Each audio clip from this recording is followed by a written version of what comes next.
you tired of your mother feeding you the same old puff pastries for breakfast? Well, come on the floor no more. Grab a towel, lube your back, and feast your ear, nose, and throat smack dab down on a plate of Witch's Noodles new and improved zombie face cakes. The snack that's not whack for your brains. Consuming brains is not permitted. I am Optimus Prime, and you are listening to the Incredidrome podcast, bitches.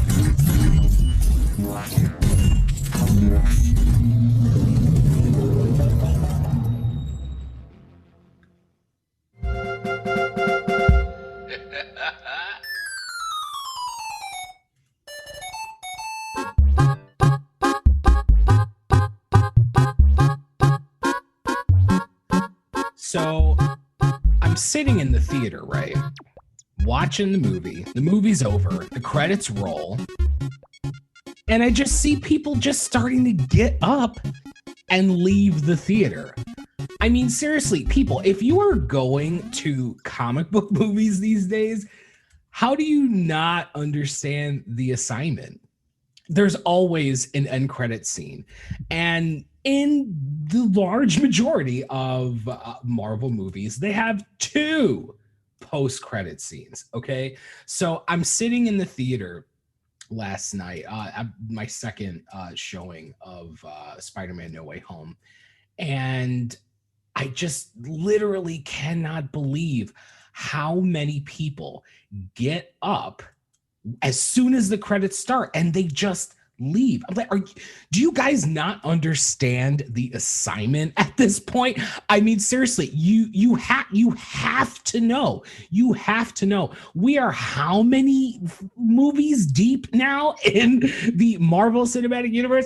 This is literally, I mean, this is bigger than a TikTok trend, okay? This is literally the formula, okay? The formula of these comic book films, okay? And it's not even, I mean, it's a trend that other films are even picking up on, you know? But I mean, come on, it's disrespectful as a movie fan, as a comic book movie fan, as a superhero fan. I personally feel disrespected for those people that literally get up. I mean, even if you just sit there and enjoy the animatics that they put together for the end credit scene at the beginning before the freaking, actual scene plays, just sit and enjoy that. I mean, come on. I'm the type of person that even before this whole notion of always having end credit scenes at the ends of movies, I've always been that person that I still sit in the theater after a movie finishes and I watch the credits. I'm that guy. I'm that guy. If you go to the theater with me, I'm sorry. You're prepared. You're putting your jacket on. You're turning your Apple Watch back on. You're checking your texts, and you're getting up, and you're ready to walk out. And you're wondering why I'm still sitting there. Why am I still sitting here? Because the movie's not over. The credits count to me. Okay, the credits count to me. By sitting there and watching those credits all the way through till the end, I mean, I'm sorry. I'm somebody who's very, very, very appreciative and admiring of, I guess you can say, of the process of filmmaking. So to me, it is innately respectful to sit in a theater and watch the credits and just appreciate all of the people that have put together what it is that you just watched, whether you liked it or not. A lot of people worked on making that movie that you sat there and watched, that either you liked and enjoyed or hated and are going to talk shit about as soon as you walk out of the theater. I'm sorry. It's just a respect thing for me. So again, sitting there in my second showing of Spider-Man No Way Home last night, and I just couldn't. I couldn't. The audacity. And the other thing that got me too is the fact that I saw my first showing of No Way Home was on Thursday for, like premiere day. I went to the first showing that was available to me at 3 p.m. at my local theater. Great audience. It was a great experience. there. And obviously, you know, sad. I come on, you know that these end credit scenes are coming. Everybody understood the assignment. For the most part, most people stayed during the first showing.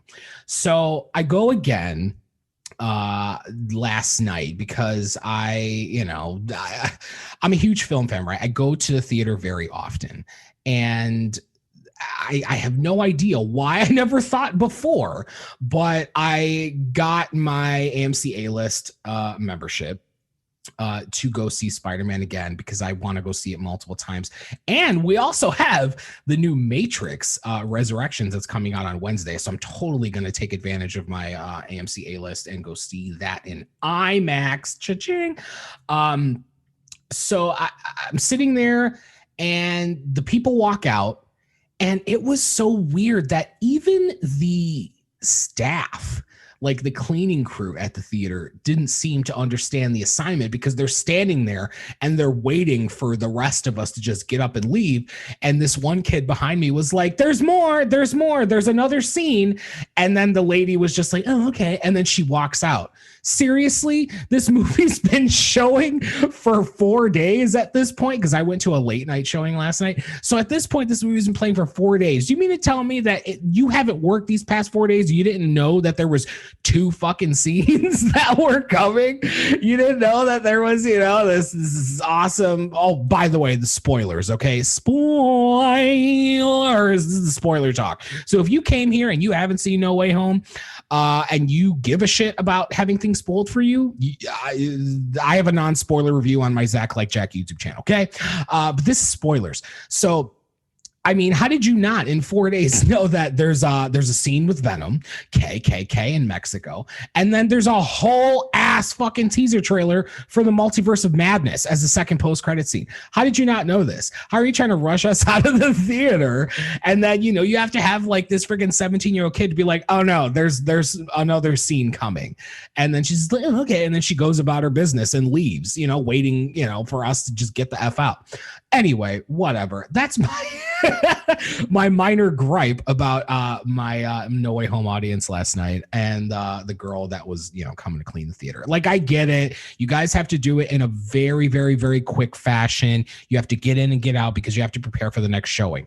But I'm sorry, you have to understand the assignment when you are going to clean the theater of a Marvel movie. And just know that don't even unless you're there to watch the end credits scenes with us. Like, don't even bother coming in. Don't even bother trying to come in and like rush us out of here, because we still have some journey to take here. We still got some big surprises coming. KKK. Oh my God, I should. Okay. I didn't mean to say KKK because I'm like that sounds bad. Anyway, so here we are. The day has finally come. We are now living in a post-Spider-Man No Way Home world. All right. And this is going to be I have 3 pages of notes here, so please bear with me. And if my remembering of the events are a little out of order, listen, forgive me. Okay. I've seen it twice, and I'm pretty sure that I've got the organization of events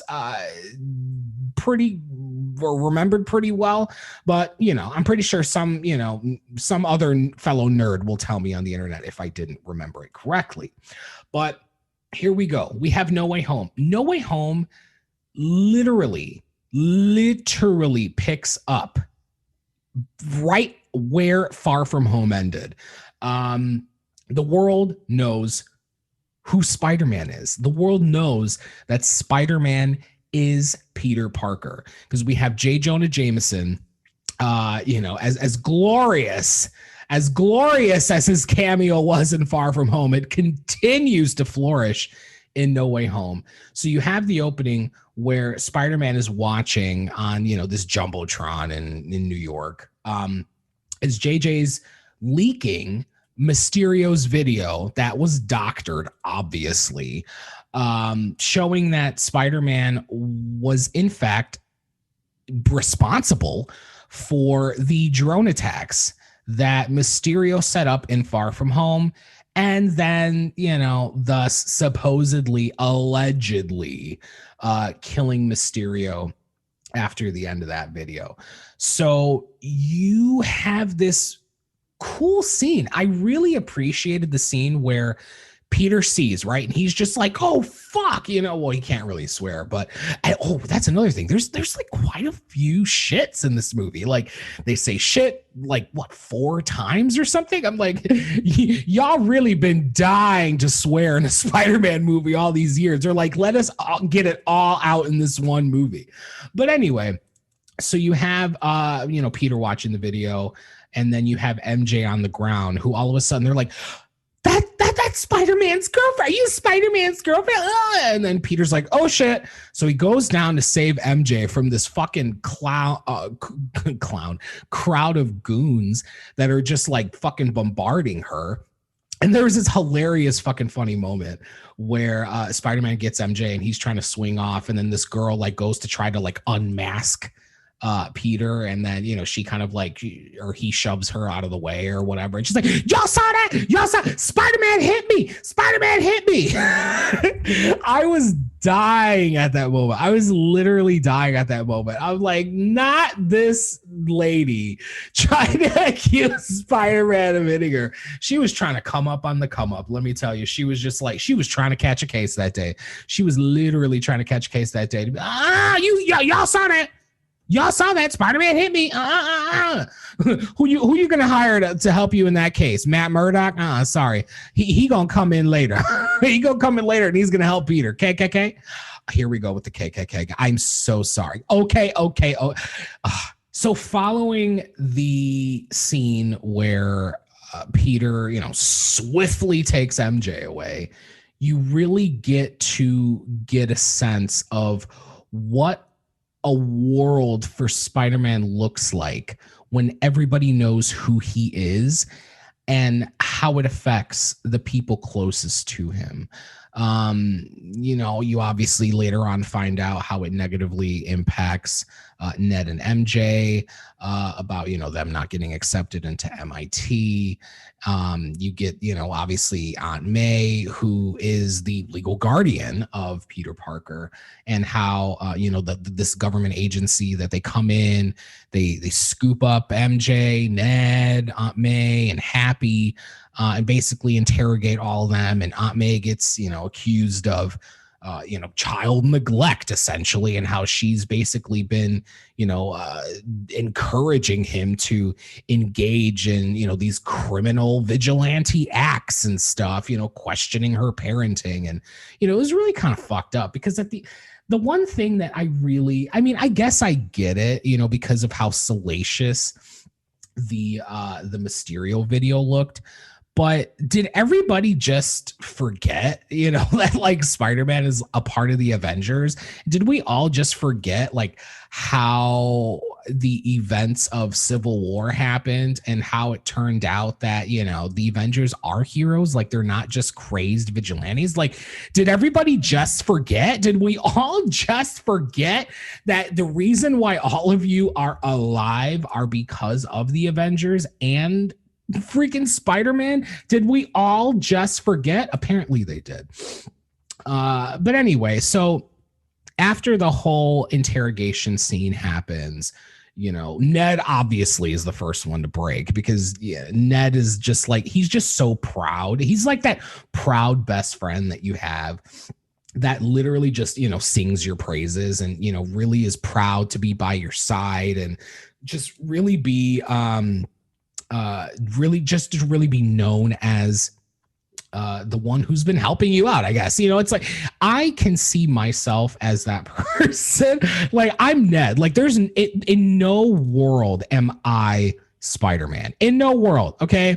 I'm the chubby best friend that's going to be the guy in the chair, all right? I'm Ned. I think a lot of us are Ned, okay? A lot of us, chubby nerds here on the internet, we're Ned, okay? We're the ones that are just, yeah, of course I've helped Spider-Man. I've helped Spider-Man capture Vulture, okay? Like, come on now. Like, are you kidding me?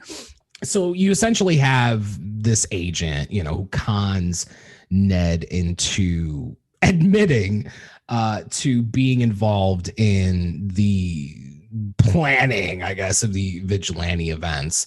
And, of course, Ned, like, he doesn't realize what it is that's happening. He's just like proudly sitting there like, yeah, can you believe I helped Spider-Man capture the Vulture? Like, can you believe it? And the guy's just like, yeah, of course. Like, that's crazy. I didn't know that.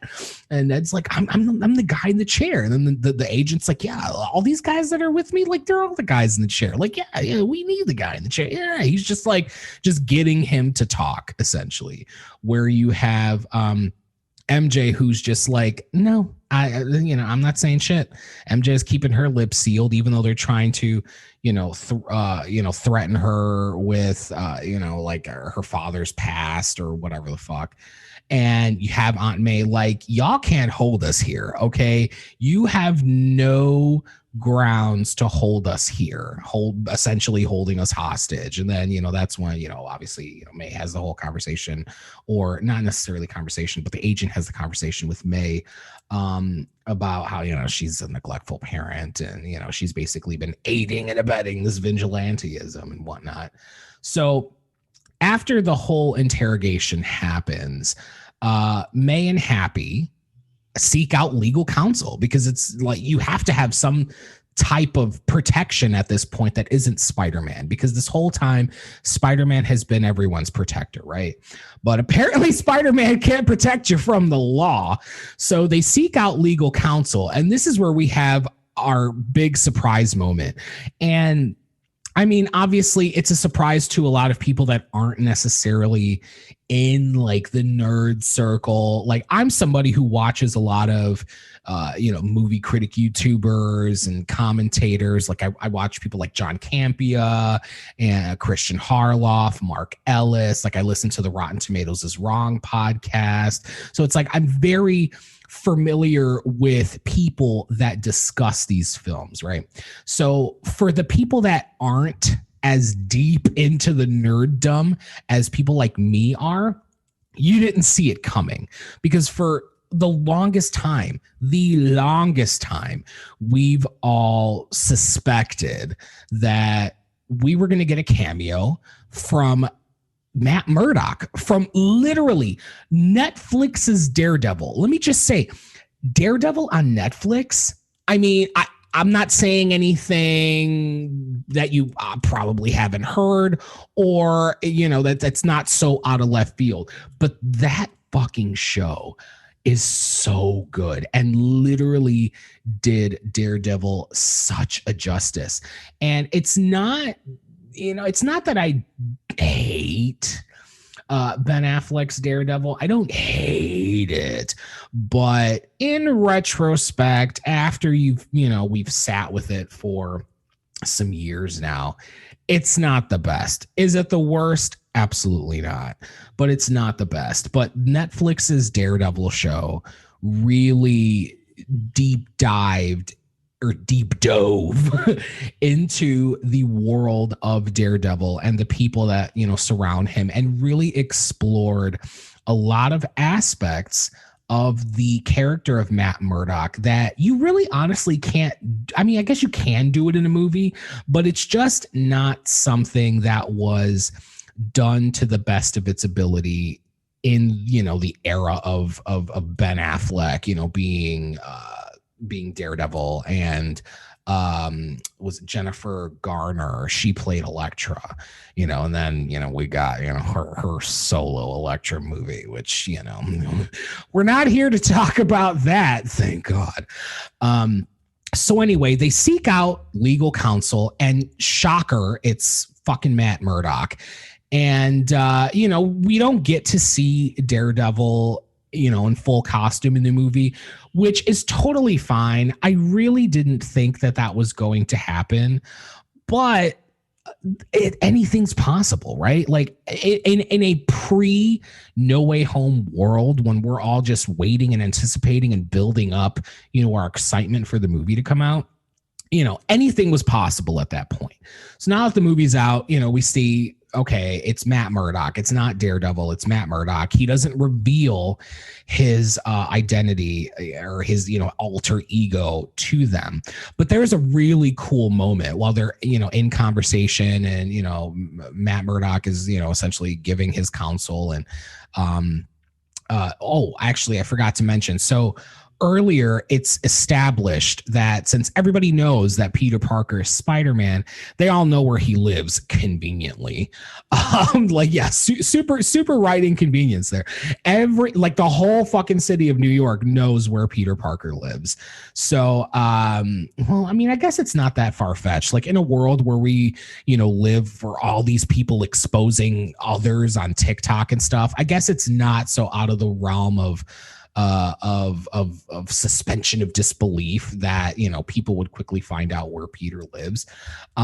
So as Matt Murdock is there counseling them and stuff, having a conversation at the kitchen table, there's a moment where somebody throws a brick through the apartment window, and instead of Peter catching the brick, Matt Murdock catches the brick. And keep in mind, Matt Murdock is blind. So, of course, everybody in the room is surprised. Aunt May's super surprised. Happy surprised. Peter's like, how did you do that? And then Matt Murdock gives like this glorious fucking line. It's like, as to how he did that. He's like, I'm a really good lawyer. I mean, literally. And that's how the scene ended. I mean, it was short, but it was very sweet. It was short, but very sweet. I just love the notion that we just now have the understanding that this is our Daredevil. This is the Marvel Cinematic Universe's Daredevil. In a world prior, when Kevin Feige was butting heads, with I forgot the guy's name that was in charge of Marvel Netflix shows. Because Kevin Feige obviously is in charge. Well, was at the time in charge of just the films. And then there was another guy, again, forgive me for forgetting his name. I'm so sorry, but you could find him anywhere on the internet. He's not in control of it anymore. I mean, they don't even have any Netflix shows now. But it's just awesome. It was awesome to just see the confirmation that, Charlie Cox is our Daredevil. And, this is just a preview to, the fact that he can pop up anywhere. He literally can pop up anywhere in the future. Now, do I believe, that he's going to be in something like a Multiverse of Madness? I don't think so. But it's not out of the realm of possibility. Everything is possible. All of these things that people speculate about on the internet, it's all possible until the day comes that we're sitting in that theater and we're getting everything, thrown at us, everything but the damn kitchen sink, or including the damn kitchen sink. That's literally what this movie did. This movie literally threw everything at the audience, including the damn kitchen sink. All right. So after the scene with Matt Murdock in the house, you have, the continuing moments of, Peter seeing how he's negative, like how his outing is negatively impacting Ned and MJ. So there's this whole running gag, this montage scene of, Aunt May bringing Peter, his college acceptance letters and shit. And there's, the first one denied, second one denied. And when the third one comes in, it's the one from MIT. So instead of opening the MIT letter with Aunt May, he takes it, meets up with MJ and with Ned, at MJ's, the diner that MJ works at. And they all open their letters together and find out that they are not getting accepted to MIT because of the controversies surrounding them and their friendship, their acquaintanceship with Peter Parker and with Spider-Man. So, of course, this is kind of, as you're watching the movie, you get the acting. Tom Holland's acting is really what's, the driving force of just really showing you, how it's negatively affecting him on the inside. Seeing how the people around him are being infected, how people around him are being affected. you can see that it's beginning to take a toll on him. So once that happens, where, you know, we have the rejection letters, you know, from MIT, you know, Peter's just, you know, sitting in the diner. MJ has to get back to work. Ned takes his ripped up letter back to his parents. And, you know, Peter's just left sitting there, you know, looking at, you know, these holiday lights that are just, you know, chilling along the ceiling of the diner. And they're these little like vampire lights, you know, it's like this little, you know, vampire looking man with little, you know, Tony Stark looking goatee, and he's got a weird looking gothic hat on, and it's got some blood dripping from his tooth. But he oddly looks like Doctor Strange, which I thought was hilarious. Like, I'm glad, like, I thought it was a really funny moment, you know, for him to just see these like vampire lights and immediately think of Doctor Strange. Like, I'm glad that they did something, you know, kind of humorous like that. Like, it's not a funny moment, but you can't help but chuckle to be like, oh, so Peter's looking at like Dracula essentially and thinking of Doctor Strange. So from there, he decides that he's going to go visit Doctor Strange at the Sanctum Sanctorum. So he goes. There's a brief moment with Peter and Wong. Wong is, you know, on some kind of mission. He's gathering some things. He comes through a portal, then he leaves through a portal. I don't know what the hell he's doing. He's probably doing something for Shang-Chi. Who knows? Because Wong is just traveling in these movies at this point. Like, he's just popping up anywhere. So we have a, you know, a cool little moment, you know, with Wong and Peter. You know, Wong's like, you know, this is the most famous man in the world or some shit like that. And then Doctor Strange shows up. And I forgot to mention the funny part is that when Peter shows up to the Sanctum Sanctorum, why is that such like word vomit this morning? When Peter shows up to the Sanctum Sanctorum, there's like apparently this weird fucking like blizzard that blew through. So there's snow everywhere. Like, Doctor Strange and Wong have like these like teenage underlings that are like shoveling snow into buckets and shit, trying to get it out. And then Doctor Strange shows up where he's literally wearing like sweatpants and like these big, I don't know, like these big North Face boots.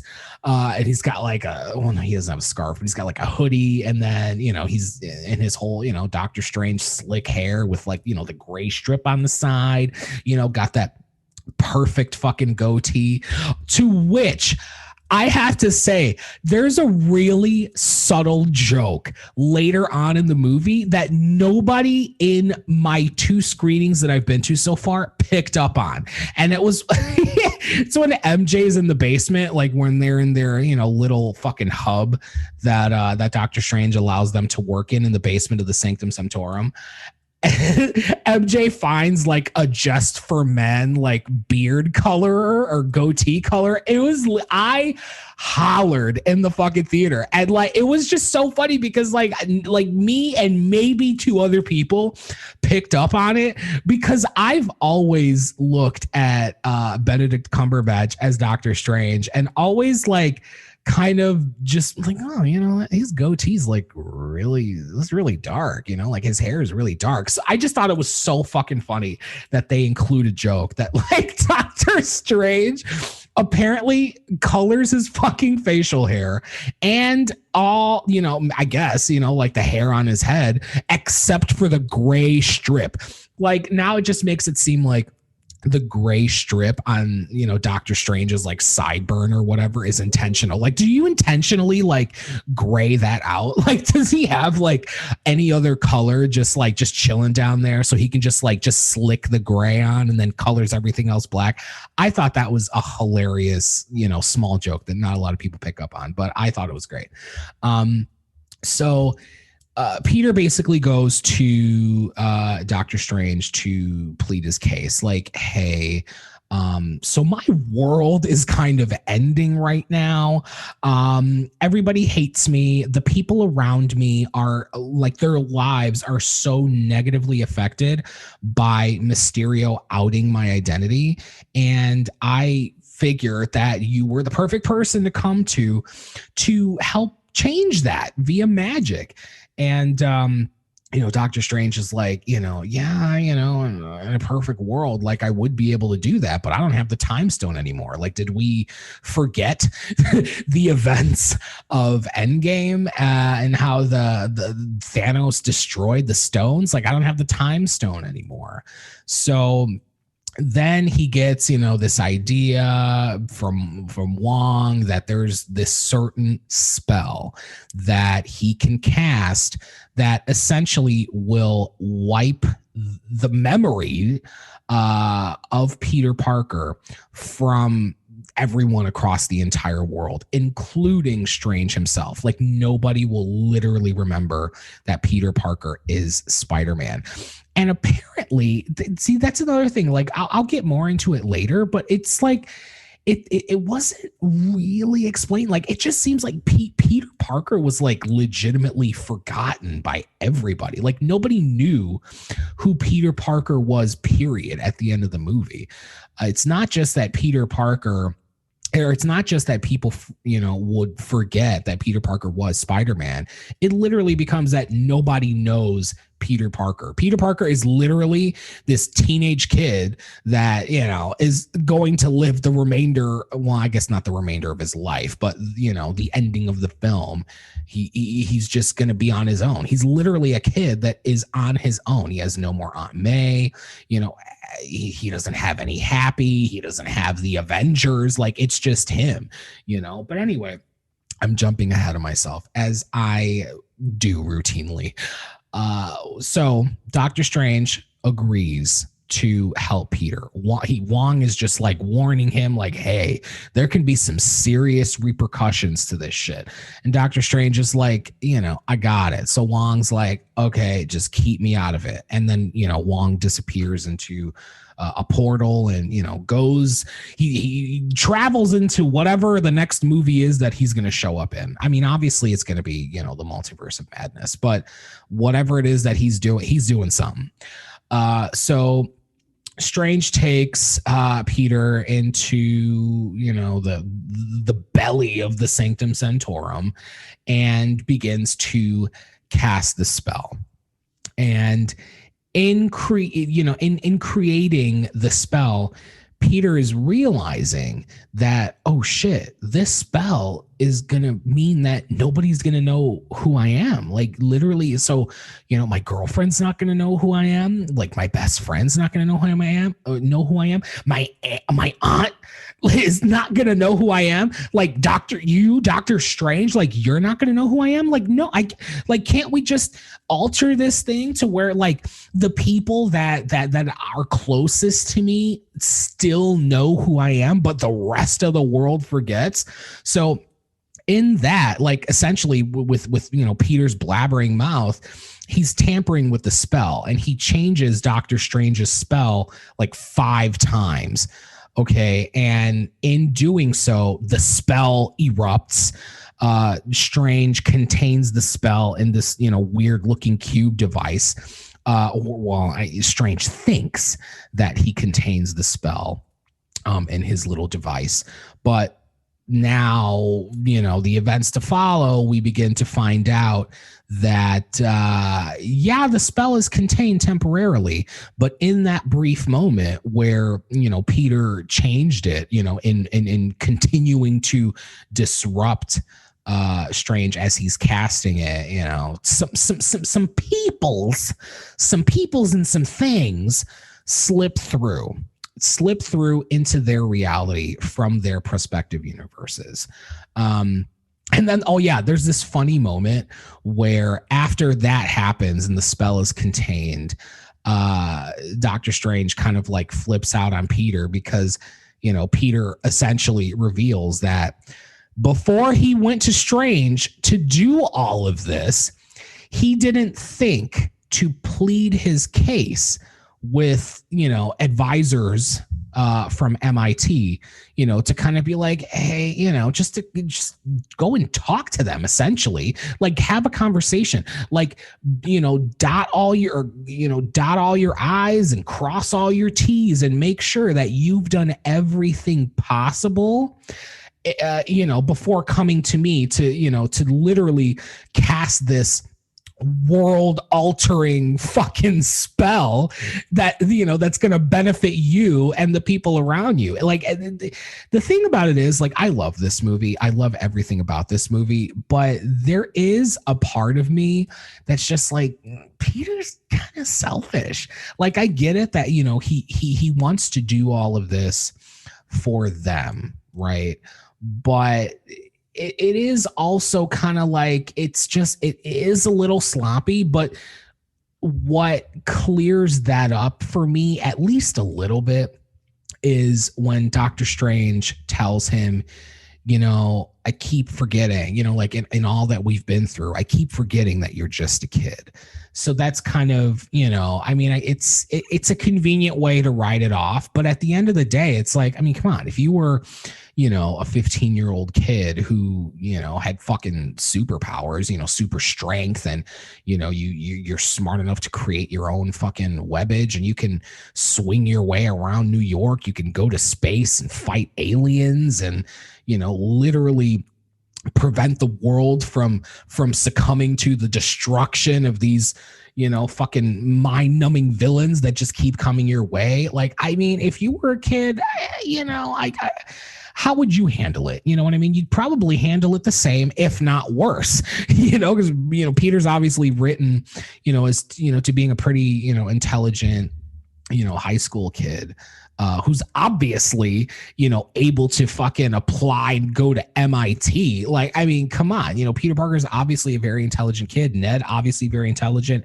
MJ, you know, very, very sarcastic, but very fucking intelligent. So, you know, if it were me when I was 16 years old, like, I would have fucked some shit up. Like, there's no doubt about that. So from that point, after Strange, you know, kind of scolds Peter, like, you mean to tell me that you didn't dot all your fucking I's and cross all your T's and figure this shit out before you came to me? And Peter's just like, well, when you put it that way, it's like, yeah, I guess I didn't do that. So then Peter gets the idea, like, oh shit, okay, well, now, you know, when it's kind of too late, I'm going to go and, you know, speak to an MIT advisor. So he hits up Flash, because Flash is the funny part is Flash is the only one. Like, Flash is literally so hard up to be best friends with Spider-Man, with Peter. And I mean, you know, Flash is obviously, you know, used to talk mad shit to Peter, couldn't stand him, whatever, right? But you know, over time, you know, warmed up to Peter, you know, and he had a huge Spider-Man fan. And then there's the moment where they show that, you know, Flash finds out that Peter Parker is Spider-Man. So then he becomes fixated on the notion of people knowing that he's best friends with Spider-Man. He's essentially wanting to be best friends with Spider-Man for clout, you know, which is very, it's very reminiscent of, you know, a lot of clout chasers that we have on social media now, on fucking, you know, TikTok and YouTube and Facebook, and, you know, anything where, you know, we all kind of come together and, you know, and keyboard warrior it up, you know what I'm saying? So Peter hits up Flash and is like, hey, you know, where's this, you know, this, I forget her name, but, you know, where's, you know, this so-and-so lady, I need to talk to her, you know, so I can plead my case. And Flash is just like, you know what I want. Like, you want me to help you, you got to help me. So Peter's like, all right, I'll swing you to school for a week. And then, you know, Flash is like, a month. And then, you know, he's like, you know what I want. And then he's like, fine, I'll tell everybody that you're my best friend. And then he's like, okay, no problem. But she's not here. So Peter finds out that this MIT advisor is on her way to the airport because she's, you know, flying somewhere. And he immediately goes to the freeway or the highway, you know, however you refer to the expressway, you know, in your prospective hometowns. He goes to the highway and tries to track down, you know, what Uber she's in. And, you know, there's a really funny moment where he goes to, you know, the car window or whatever. He has like that nanotech Spider-Man suit. So, you know, it basically like disintegrates on command and, you know, reveals him in his regular clothing. So I thought it was hilarious that when the suit comes off, he's just standing there wearing like the most wrinkled fucking slacks and button up shirt and tie and fucking jacket. Like, it's just, he's literally wrinkled. And I thought that was actually like, now in retrospect, thinking about it, I'm like, that's actually kind of genius, because if you really think about it, when you look at Spider-Man, when he's wearing his spider suits, like, they're skin tight. So if he's literally wearing clothes underneath there, and his clothes are being like super, compressed into the suit, of course, when the suit comes off, like, his clothes would be super wrinkled. So I thought that was a really nice touch that they showed. I'm like, that's kind of fucking hilarious. I'm like, yeah, of course his fucking clothes would be wrinkled. So anyway, he walks up to, this lady's Uber, knocks on the window, and he's trying to talk to her. And she's like, you're in the street, right? And he's like, yeah. But, I just needed to talk to you, and he's trying to plead his case for, MIT to reconsider, bringing in Ned and MJ. Like, he's not necessarily pleading his case for him to go to MIT. He just wants the betterment of his friend's future. That's what he wants, because I get deep down, Peter probably feels at that point like a very strong sense of I guess, I don't want to say success, but a strong sense of achievement that he's even Spider-Man. Now he's kind of spiraling downward, into this mental development of anguish. The fact that, like, he feels that the world's caving in on him because Mysterio's outed his identity.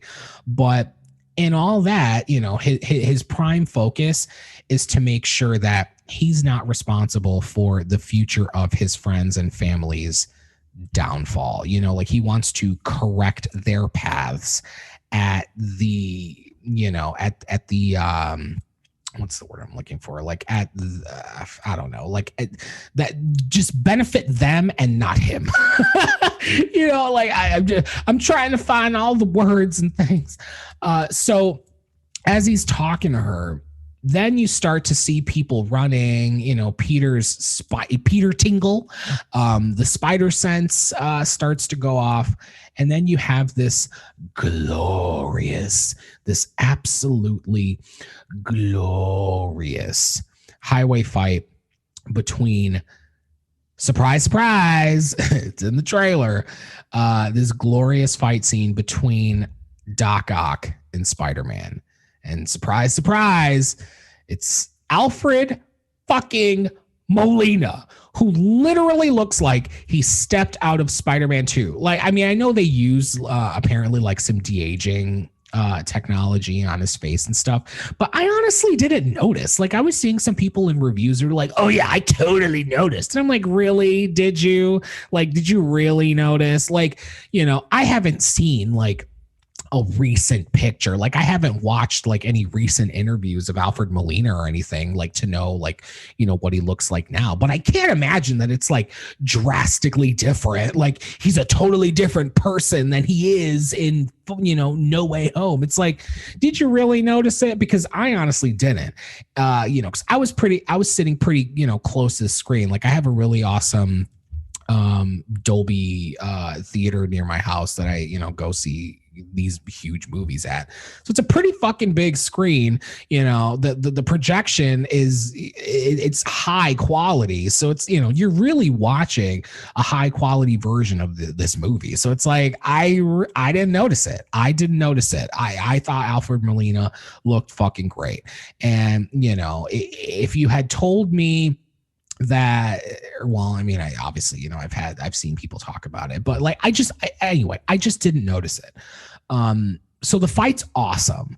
I mean, it was just like, just keep in mind, like, Spider-Man 2 came out when, like 2004 or something like that, around there. Like, I should have looked up the date before this, but I was like, what, like 14 or 13 years old or something shit like that when Spider-Man 2 came out. Like, I'm literally a part of the generation that grew up knowing Tobey Maguire Spider-Man. Like, for me, it was, you know, the Spider-Man show, like the animated show on like Fox Kids and shit. Like, that's the Spider-Man I grew up with. And the very first live action Spider-Man, you know, still me being a kid, was Tobey Maguire, you know, and I hold those three movies, you know, as terrible as Spider-Man 3 is, you know, like, I still hold that original trilogy to my heart.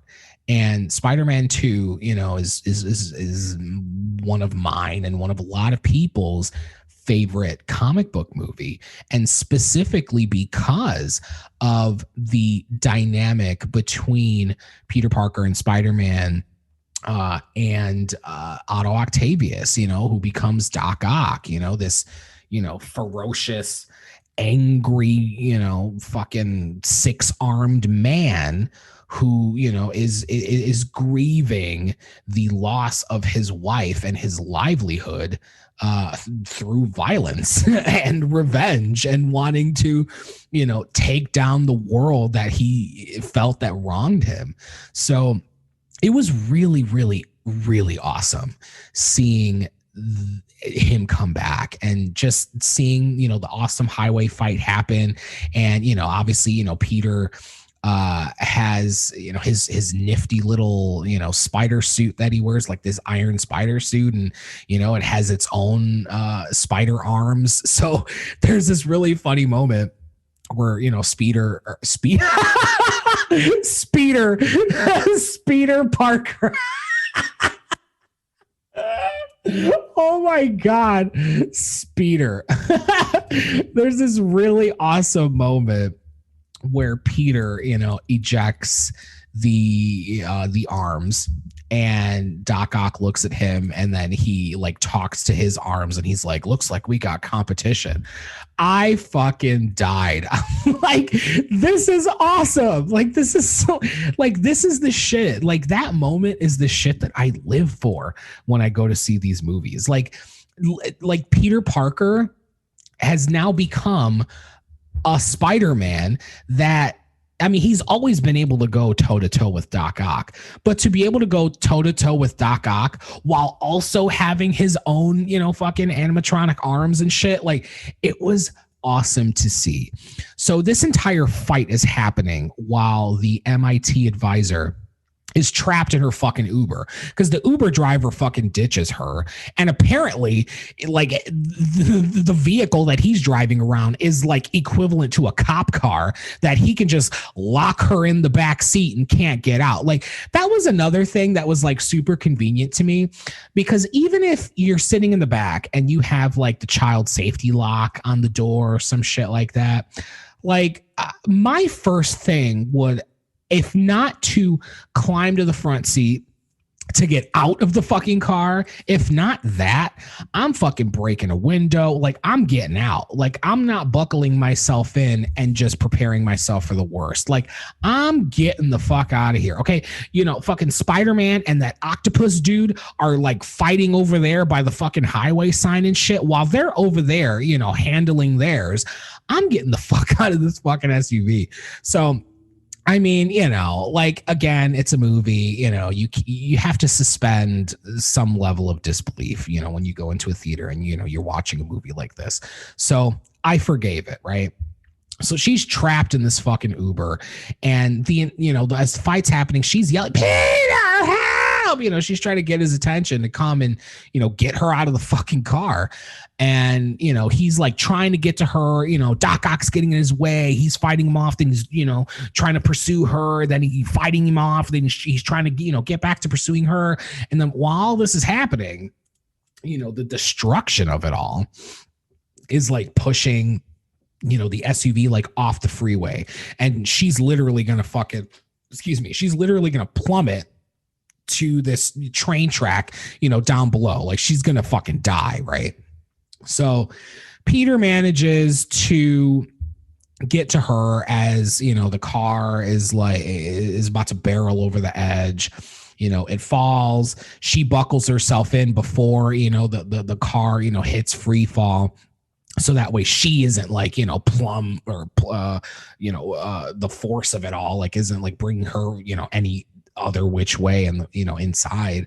So she buckles herself in. So she's like stationary and shit. And she's just preparing for impact. Like she's literally watching, you know, her life flash before her eyes as she's watching the ground below just, you know, come directly her way. She's like, I'm a goner. This kid, like he wants to get an MIT so bad, but he's literally about to fucking kill me. So Peter saves, you know, her. He webs the car up and shit. And Doc Ock comes over, snatches him up after, the car is essentially, you know, saved and just dangling there. She's still dangling for her fucking life.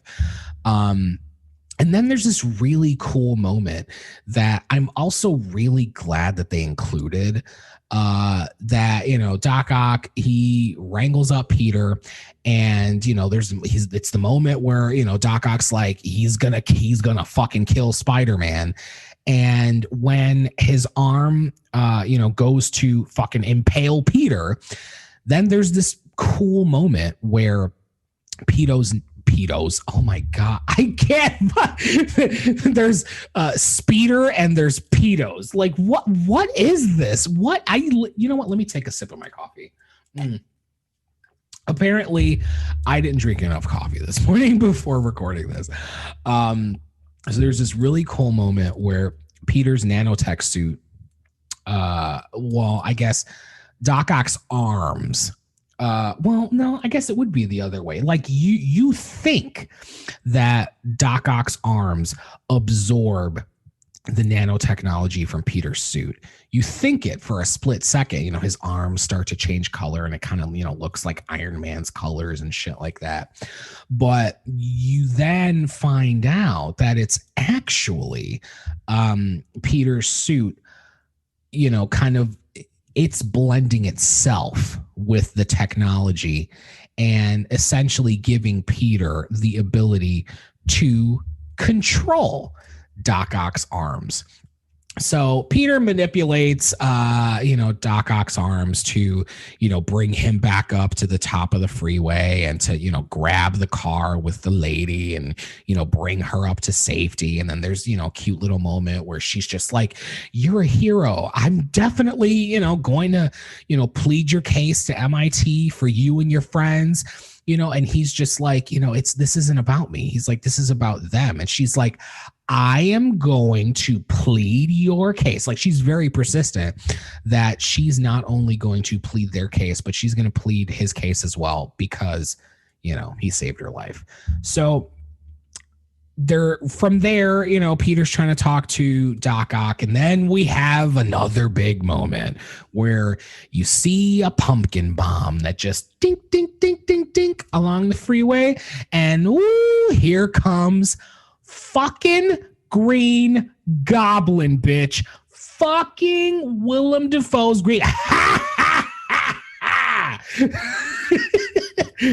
Out am I? I mean, he doesn't say that, but I every time I hear goblins laugh, I always think of that one scene from the first movie when he attacks the military base, you know, where he used to work, and he developed, you know, the glider technology and all that shit. Out am I? And then he blows the shit up.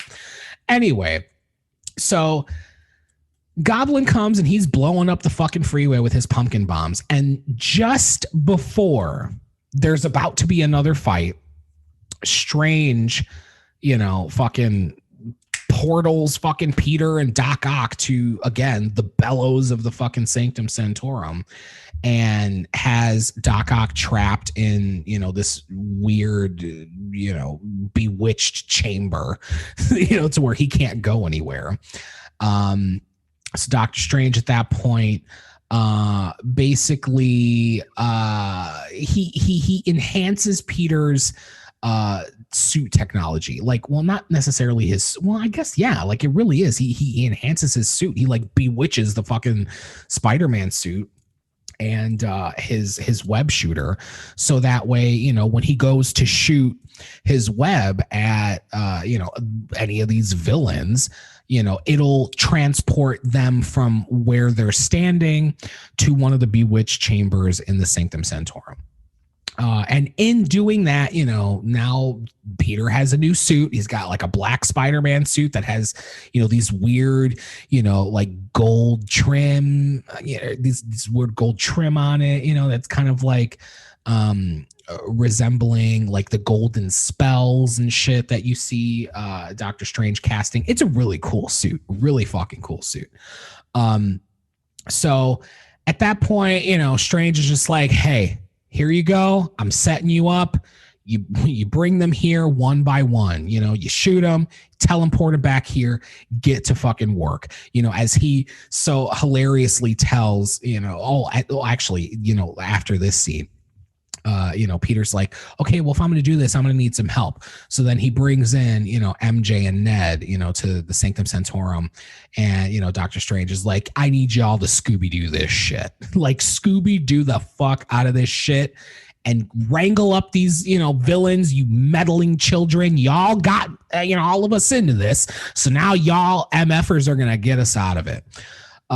So from there, now we have, actually, I forgot to mention when Doctor Strange, you know, fucking teleports Doc Ock and Peter to the Sanctum Sanctorum. It's at that point that you see like Doctor Strange's face, like he's got like a scratch on his face. He's like kind of bloody and shit, because apparently it reveals that he fucking captured the lizard because he had a fight with the lizard in the damn sewer. And, you know, at that point you're seeing the same lizard from The Amazing Spider-Man.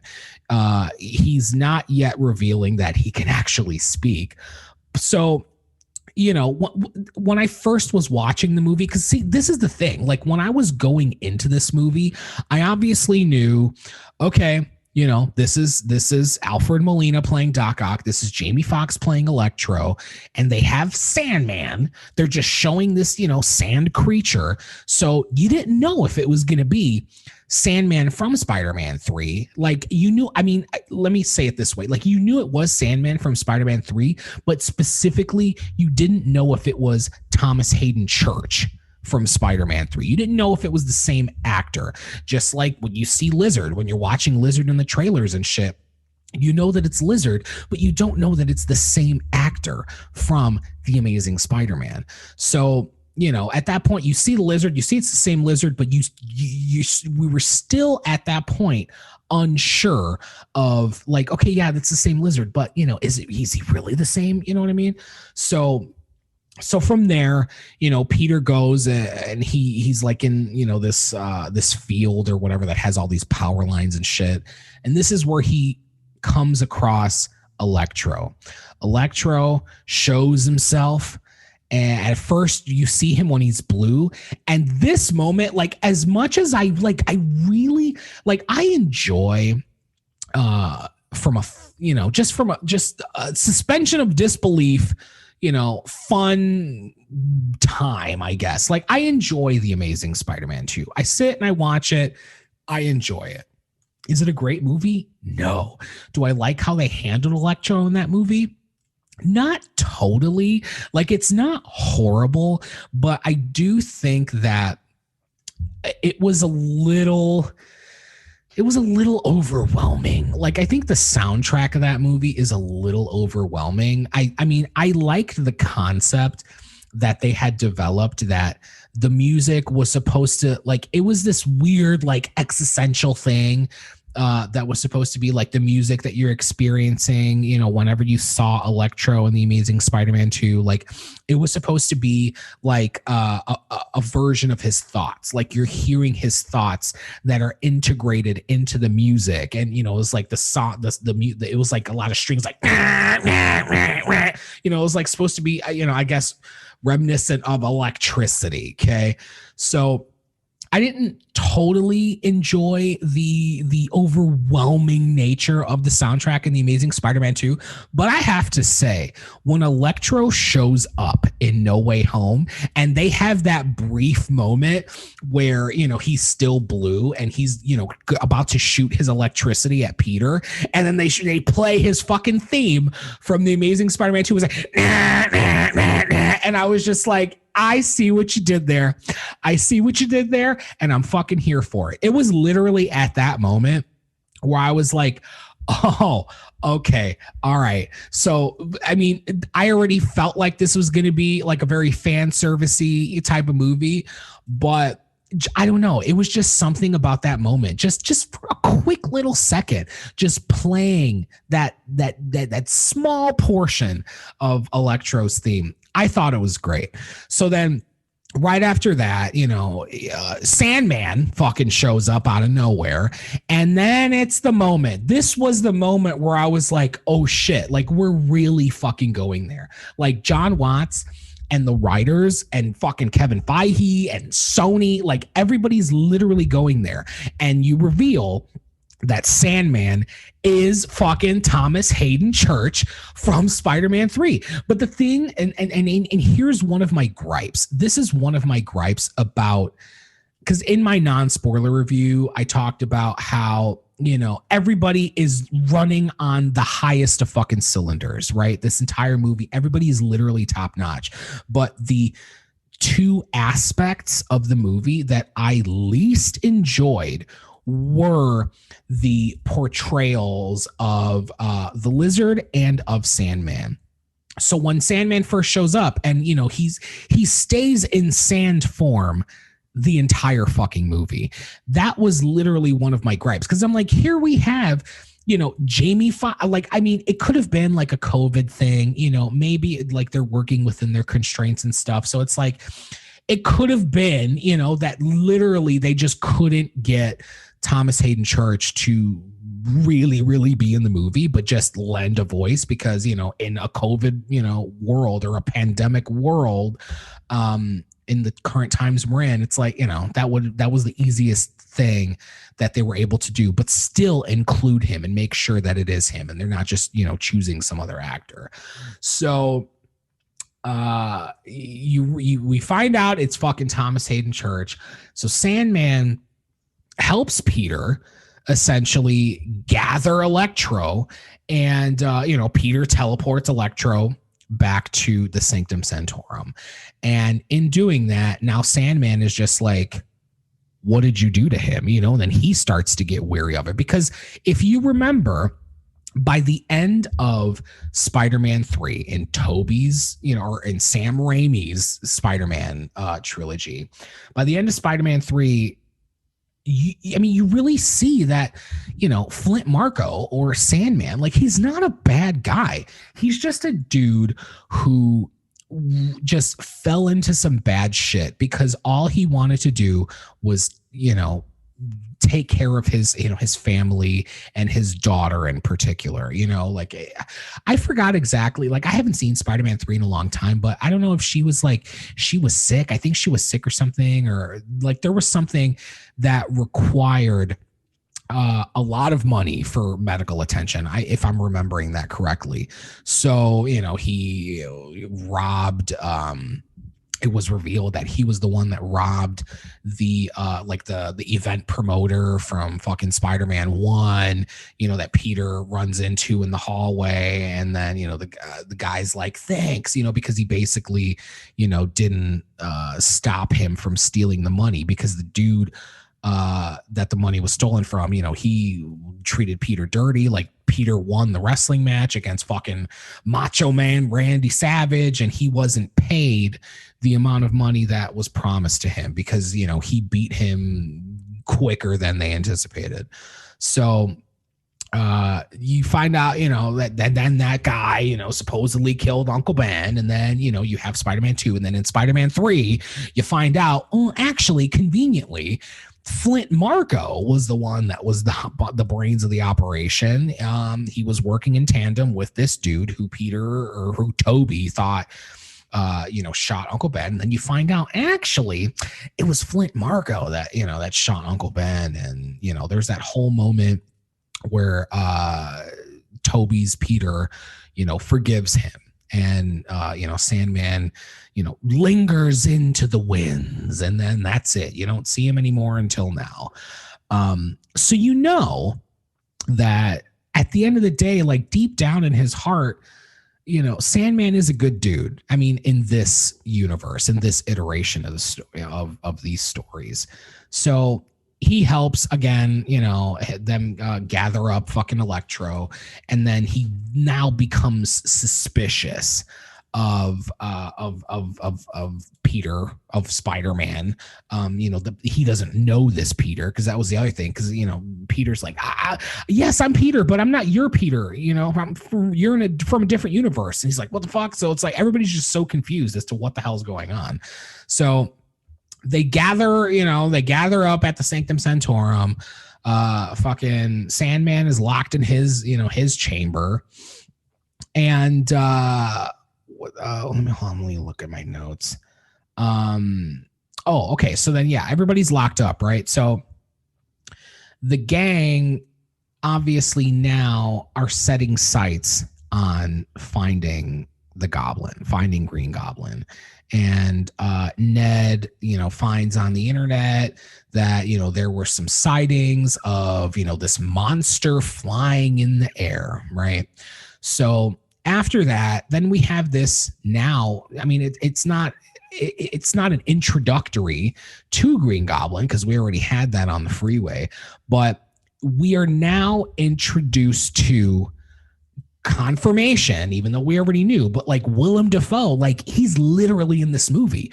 Willem Dafoe is not just lending his voice to the Green Goblin character, to the, Norman Osborn character. Like he literally is in the fucking movie.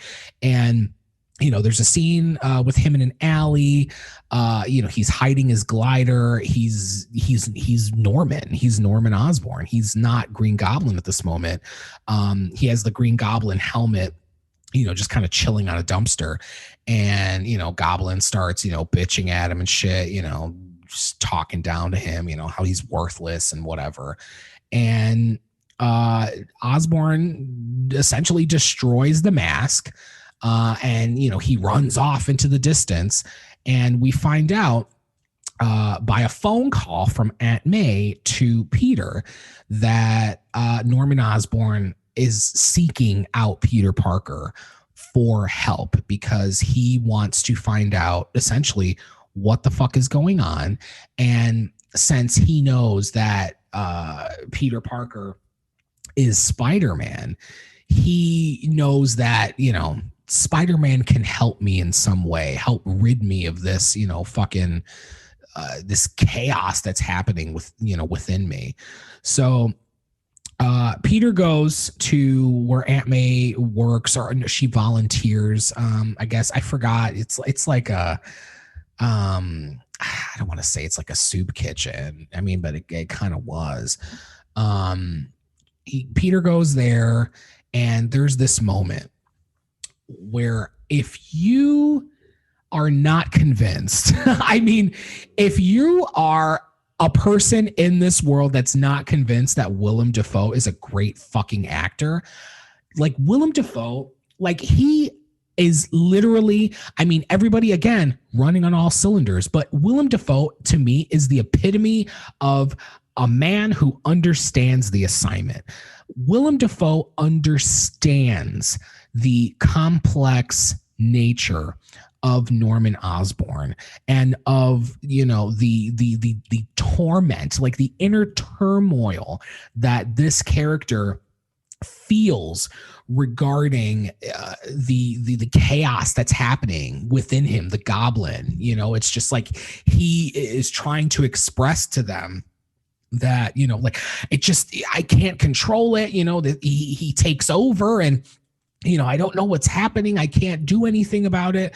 So again, he's seeking out Peter to assist. So from that point, we have Aunt May taking Peter and Norman Osborn to the Sanctum Sanctorum. Well, again, we spend a lot of time at the Sanctum Sanctorum in this movie. She takes them over to the Sanctum Sanctorum, and this is where we have a moment that I didn't realize, obviously, until I saw the movie, that it was a moment that I needed.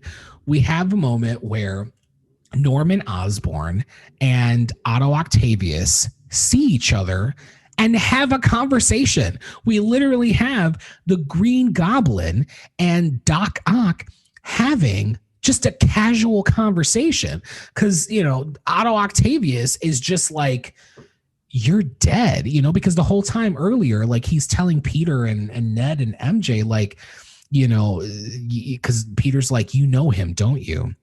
And then he's like, you know, that's Norman Osborn, but that can't be Norman Osborn. He's dead, you know, and if that's a copycat, it's either a copycat or you're chasing a ghost. So now we, you know, have this moment where Doc Ock is literally just, or, well, I shouldn't say, I mean, Octavius is looking at Osborn, and he's just like, you know, but you died. Like, you're what did he say? He's like, he's like, you're the walking corpse. Cause what's it called? Norman Osborn is just like, you know, what happened to you? He's like, what happened to me? Like, you're the walking corpse. And, you know, tells him, you know, that you died, you know, like, you shouldn't be here. Like, what the fuck is happening? You know? So it's from that point where there is, like, the movie literally does, like, it's flipped upside down. Like, there's an entire 180 that happens. And, you know, Doctor Strange shows up. He's like, oh, you got another one, or you got the last one, which, you know, again, is Norman Osborn. So Strange, you know, banishes him to his bewitched chamber, and now begins the internal struggle within Peter. Because Strange, his whole motivation is that, or not, I don't want to say motivation, but his whole ideology is that, listen, these people are not supposed to be here. You do not understand, child, that you are literally fucking with the fabric of reality here. Okay. Reality, our current reality, doesn't include these other universal variants. Okay. So every moment that they are here can lead to dire multiversal consequences. Okay. I'm using a lot of big words here, but there can be huge world-ending consequences to continuing to allow them to be here. But, you know, as you know, Doctor Strange is literally about to, you know, banish them back to their universes. You know, Peter is obviously beginning to have his internal struggle, remembering what Aunt May told him, you know, when he went to go meet up with Norman Osborn. Because in the beginning, like, you know, Peter was so gung-ho. Like, you know, this is not my problem. We need to get rid of these guys. We need to change everything. I want everything to go back to normal. Like, Peter wanted everything to go back to normal.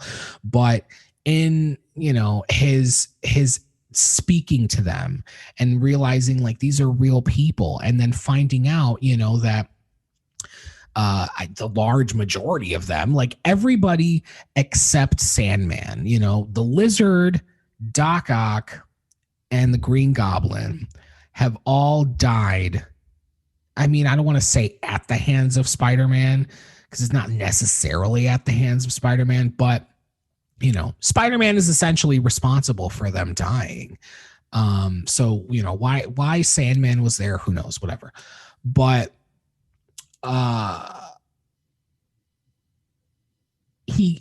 Peter's having, again, his, I'm sorry, I'm going through my notes.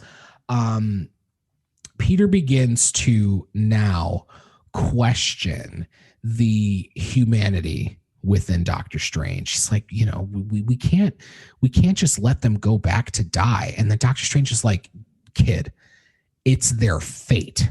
I don't give a shit. It like your understanding of this or your emotion behind all of this is irrelevant, because it's at that point where, you know, Peter starts to show, you know, his selfish side, you know, and that's kind of like, I mean, Peter's not a bad kid, you know, obviously the good intentions are there.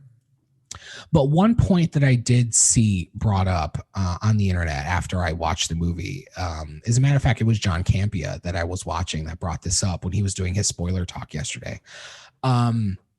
He basically brought up the fact that, like, you know, it really is, like, it does kind of make Peter look like kind of a dick, because it's like, yeah, you want to sacrifice everyone else in the world to save 5 supervillains. So you're going to save these 5 men and basically sacrifice everybody else. You're going to make that decision. You 17-year-old kid are literally going to make the decision to try and cure or aid these, or, you know, or rehabilitate, I guess is a better word. You 17-year-old kid want to rehabilitate these 5, like the lives of these 5 supervillains at the behest of, you know, everybody else. You know what I mean? So I understand that, you know, Peter's just a kid and, you know, he has a heart and yada, yada, whatever. But Doctor Strange, you know, he understands that this has, like, there are serious implications that are pending at this point. Serious.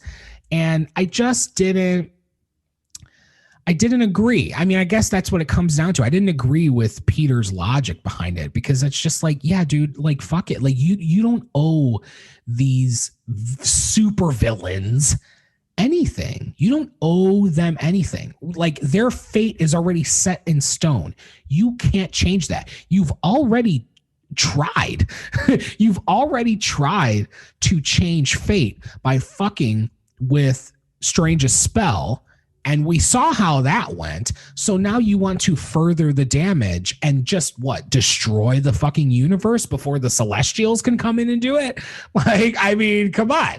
So anyway, from that moment, we get, you know, this incredible, stunning visual fight between Spider-Man and Doctor Strange in the mirror dimension.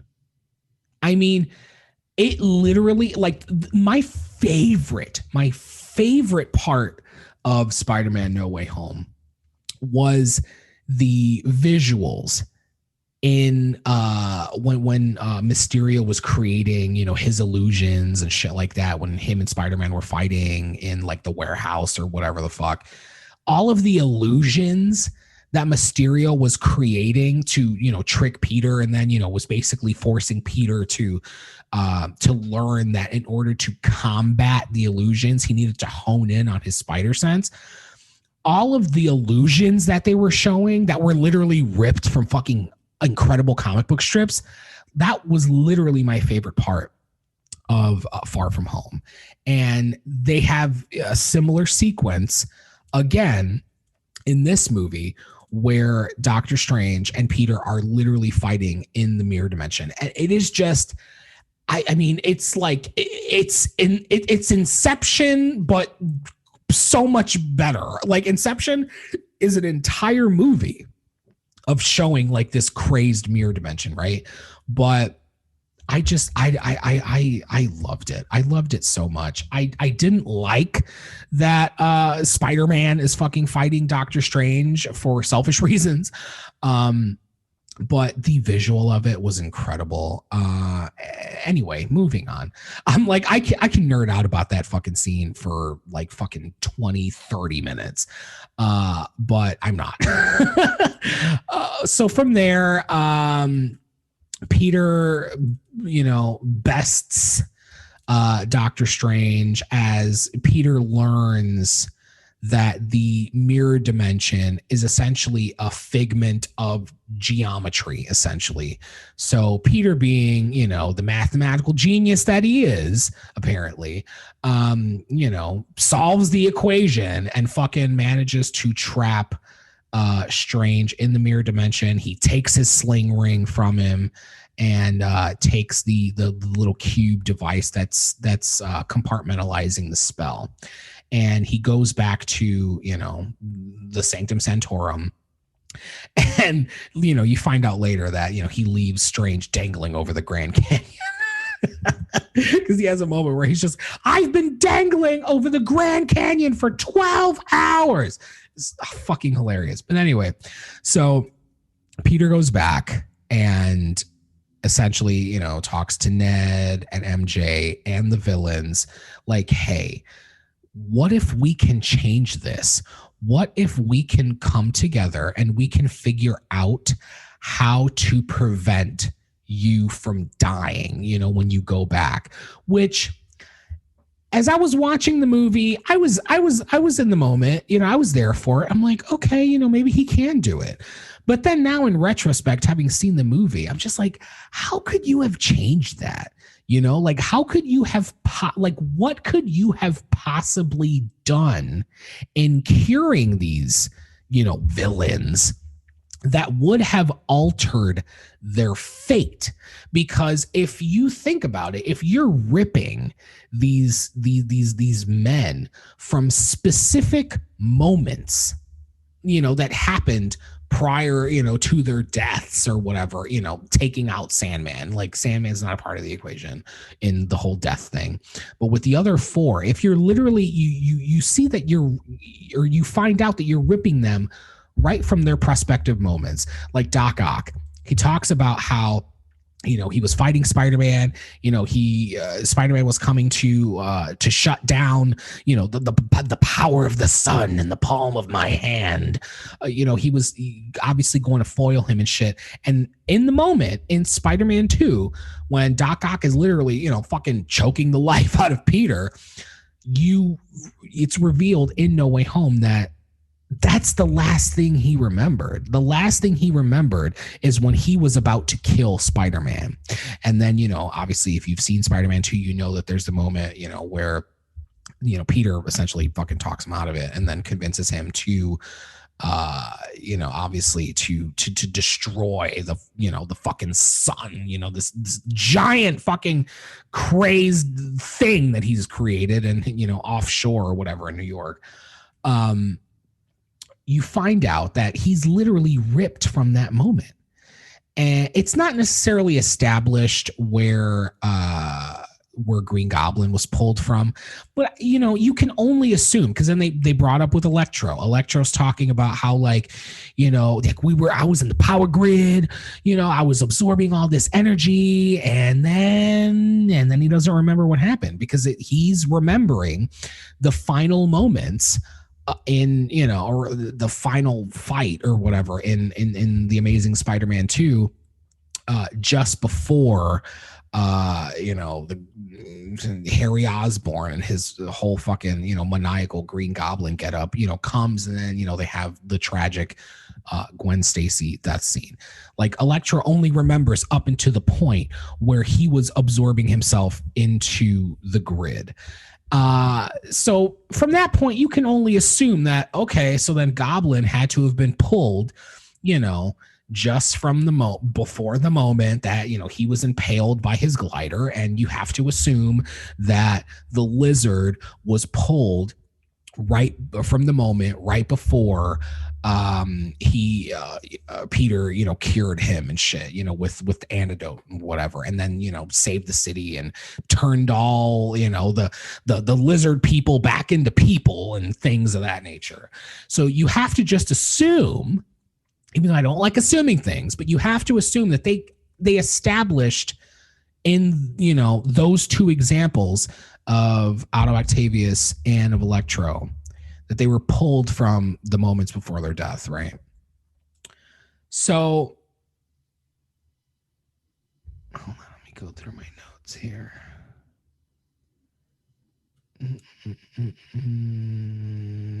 Sorry, I have like 3 fucking pages of notes.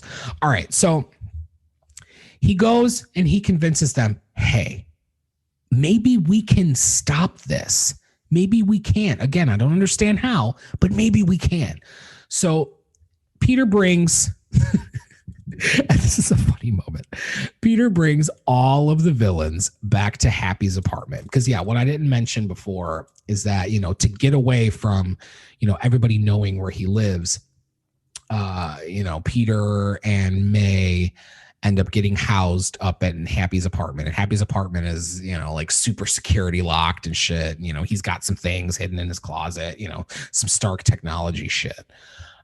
So Peter decides to bring them back there because, you know, in one of the Stark crates, you know, that's in storage or whatever, is like this huge workstation where, you know, they can essentially develop the cures for, you know, each villain.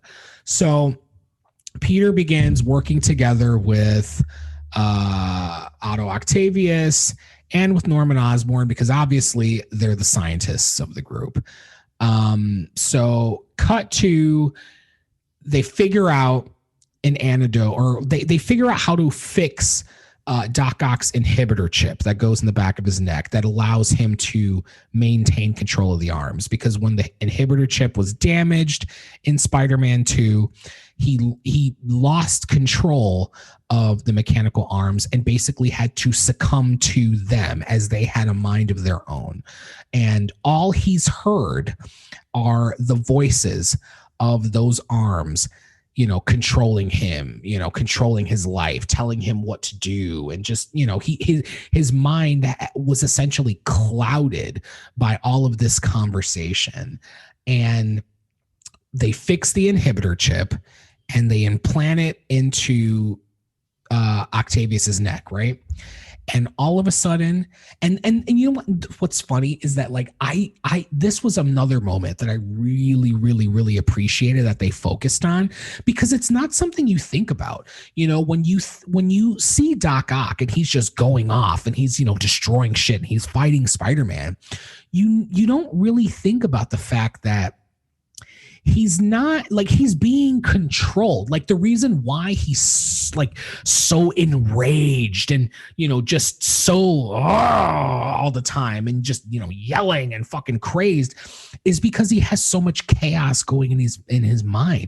He's got the voices of these things that are essentially not only manipulating what he's doing, but they're manipulating his perspective. They're manipulating his thought process. And I really thought it was a very genius story point that as soon as they implant the new inhibitor chip in his neck, that the first thing that he says is that there's silence. It's like, the voices, they're gone. I don't hear anything. And you just see, like, and this is a testament to Alfred Molina's acting, because you literally just see like a sense of calm that comes over his face and a sigh of relief that he's just like, oh my God, like I can hear the environment, you know, like I can, I hear you guys. Oh my, you know, he's just so overwhelmed by the fact that he hasn't heard silence in a long time. Well, I mean, for us, it's been like 20 years, you know, since we've like seen Spider-Man. But, you know, for him, obviously, you know, it's been, you know, some odd weeks and shit. But it just, the fact that we are the fans that, like, you felt it more. Like, even in Doc Ock's world, he had only been experiencing that for like maybe a couple weeks. But for us, it's been years. And just that moment in particular, like, I felt that. I felt him, like the power of him saying, like, and just appreciating the silence. I felt that moment. So Where am I here? Sorry, go into my notes. Okay, so we have that moment, right? They created some form of chest device that's like similar to, you know, Tony Stark's chest piece. That's like you put on Electro and it'll like absorb, you know, all like the mass of electrical energy that's like surging within him and stuff. And they created you know, a serum or whatever for Green Goblin. They didn't get to anything for Sandman or for the Lizard. And this is the moment. I mean, oh my God, like again, like the acting is like so fucking good. Then you have the turning moment where the Goblin takes over Norman again. He's like, I've been watching you from behind Norman's weak eyes, or for his fearful eyes, or his cowardly eyes, or however the fuck he says it. And Willem Dafoe delivers this great speech about how, let me see, where did I put it? I mean, I don't have like obviously the exact speech written down, but he basically gives this entire conversation about, you know, how what it is that they have, these are gifts, okay? It's not a curse. Let me see, where the fuck is it? Hold on. I know I wrote it down, that one line. Scrolling. No. Damn. Okay. I guess I didn't write down. I just literally wrote down. It's like that. What they have, they're not curses. They're gifts. So essentially that's enough to convince Electro that he's like, you know, because Electro the entire time, like you can just, and this isn't again, like a testament to Jamie Foxx's acting also, is that like you can tell that he's fighting the urge to absorb power, because the thing with Electro's character is that he's somebody that was so powerless, or somebody who felt so powerless in his days as, you know, a regular Joe Schmo, just, you know, being ignored in the streets and having, you know, all these misfortunes happen upon him and stuff. He felt so powerless. So it's really a testament to the storytelling and the fact that the whole motivation essentially of that character is that he was just becoming so drunk with power, so intoxicated by the power, that he literally was just becoming just so eaten up by it. It was just taking over him. And he just continued to crave more. And again, you know, Green Goblin gives a speech or whatever. He agrees with him, and there's like this massive attack in fucking Happy's apartment. Spider-Man looks in at May, and he's like, May, run. So then, what's it called? Electro zaps fucking Doc Ock, and, you know, they're fighting a little bit. And then fucking Peter goes for the Green Goblin, and they're fucking fighting. And, what's it called? Lizard, it was downstairs in the truck the entire time, but he's just like, he knows what's going on because, oh, again, forgot to mention, sorry, my thoughts are all out of place. This is a big movie. Okay. Downstairs, like, well, before, like when Peter's bringing the villains to Happy's apartment, somebody tips off J. Jonah Jameson. I was going to say JJ, but I guess, you know, J. Jonah Jameson. Somebody tips off JJ that they know where Peter is. They don't necessarily say that, you know, Peter and the villains and shit, but they just essentially know where Peter went, because you know, you have to assume at that point that, you know, people are still going to, you know, Peter and May's apartment and they're no longer there. So JJ gets tipped off that they know where Spider-Man is. So he gets a crew together and they're like, well, fuck, let's go, you know? So the whole time now this fight is happening, JJ's outside with his crew and they're filming the destruction as it's happening. You know, Peter's, you know, coming out of a window, going back in, you know, everything like Doc Ock is, you know, he gets thrust to another building and he fucking leaves, and Electro fucking, you know, electrifies himself away, and the Sandman, you know, fucking lingers into the wind, and, you know, the lizard is, you know, climbing up the fucking building and shit, you know, doing lizard shit. And then you have this amazing fucking fight between Spider-Man and Goblin. And the one thing, and I mentioned this in my non-spoiler review, I read online that, you know, one of the stipulations that Willem Dafoe had in coming back to do this, you know, to play this character, is that he wanted to be able to do his own stunts. Now, obviously, is he doing all of his own stunts? No, he's not. But he's doing the majority of the stunts, because you can tell by how the camera shots are. Like, you're seeing Willem Dafoe fight Tom Holland. You're seeing him do, you know, all this fucking cool shit. There's a lot of in-camera shit that looks really cool. Obviously, you know, like the bigger moments of, like, you know, Goblin fucking body slamming, you know, Spider-Man through the fucking floors and shit to go down all the way to the bottom level. Like, obviously that's not Willem Dafoe, but the majority of, you know, the in-camera combat that you're seeing, like, it's Tom Holland and it's Willem Dafoe. Willem Dafoe is one strong, spry fucking man, let me tell you, because he held his fucking own. Willem Dafoe, he literally gives 150 fucking % in any performance that he gives in a movie. 150%. And specifically for Goblin, it felt like 200% to me. Felt legitimately like 200% maximum effort. Anyway, so we bring the fight down to the base level because Aunt May, you know, she couldn't go through the elevator. She takes the stairs all the way down, right? So we bring the fight down to the main level to where now she's involved. She has the cure for Norman Osborn, and right when Osborn is like choking the life out of Peter, she, you know, stabs Goblin in the neck, and then you kind of see that it doesn't work.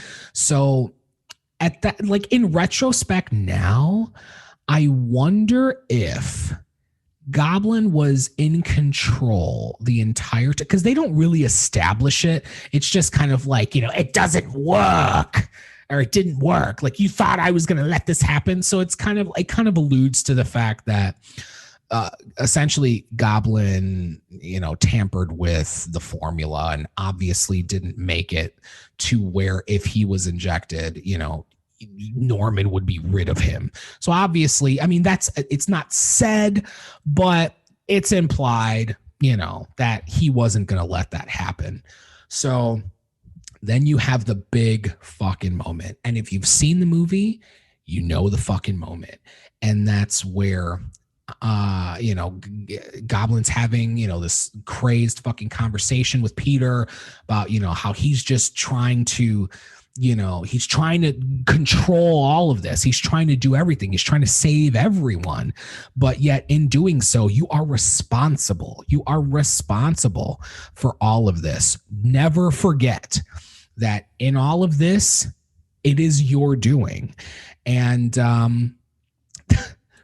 my God, I'm gonna get sad. Oh my God. Ooh, I felt a little verklempt. I felt a little fucking verklempt. Let me take a sip of my coffee, because this is where the acting for me, again, like I keep bringing it up, like everybody is so fucking top notch in this movie. So fucking top notch. And the acting in this scene alone between Goblin, or well, let me use their names, between Willem Dafoe, Tom Holland, and Marissa Tomei. The acting between all three of them made this scene so believable and so emotional I just couldn't contain myself in the thing. I could not. I went. Well, I've again gone twice. The first night is when I lost it because you're seeing everything for the first time, so it's just like you're just overwhelmed with emotion. The second time, it still hit me, but because the second showing that I went to, again Sunday night. I'm recording this on Monday, so Sunday night it was a completely packed crowd. When I went on Thursday, it was a sold out showing, but it just like, I don't know. It was just the way that the spacing was in the theater. It didn't make it feel like congested. And I think it probably is because like normally when I go to a theater, I always choose an end seat because it's like, I'm always like, I need to make my exit. I never like sitting in the middle so that because then I feel trapped. Like I literally feel like I'm just trapped in the middle of all these fucking people. You know what I'm saying? So I always pick an end seat, even if it's just me going to the theater. I always will find an end seat. But because last minute, because I was originally going to go see No Way Home for the second time tomorrow. Again, today's Monday, so I was going to go tomorrow on Tuesday. I was going to go to like an earlier show, but yesterday last minute I was like, you know what, like this is like the movie is so great and I will love watching it on my own here at home when it comes out, digitally and on DVD and stuff.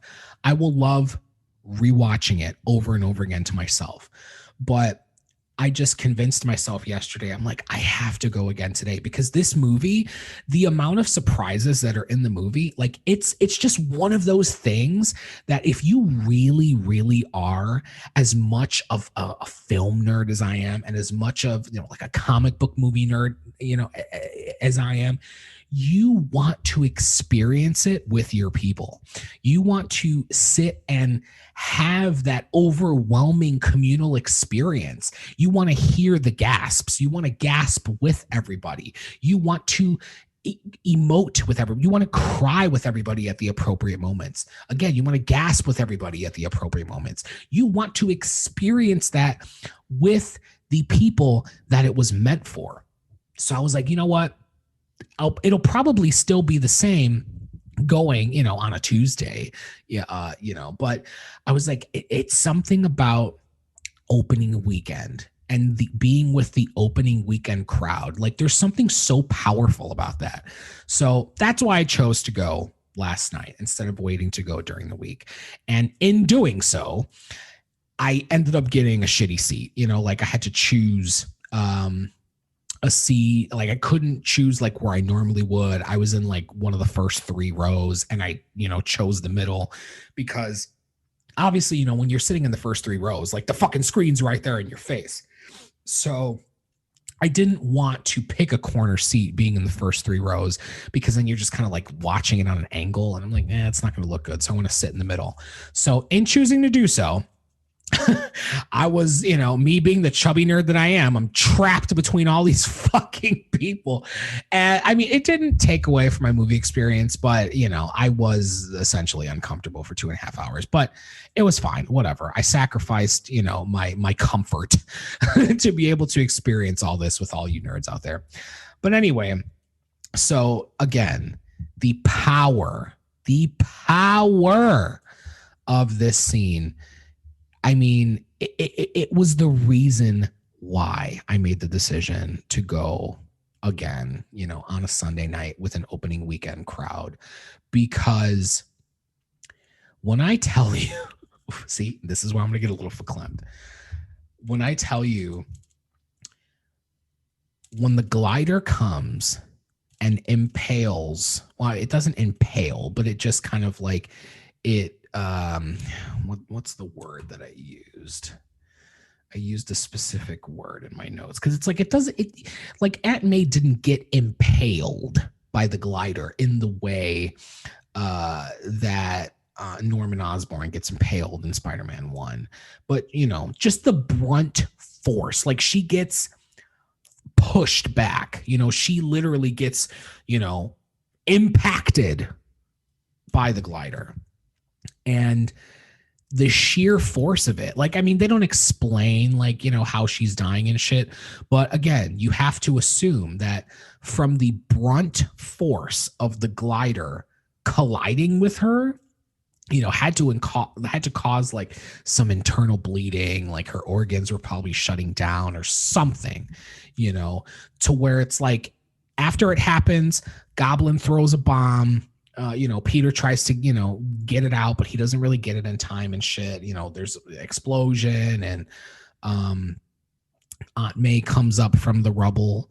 Peter, you know, comes up from the rubble, you know, as like the police and shit, like the SWAT teams or whatever, they're all fucking crowding outside. They're all gathering, they're drawing their weapons and shit.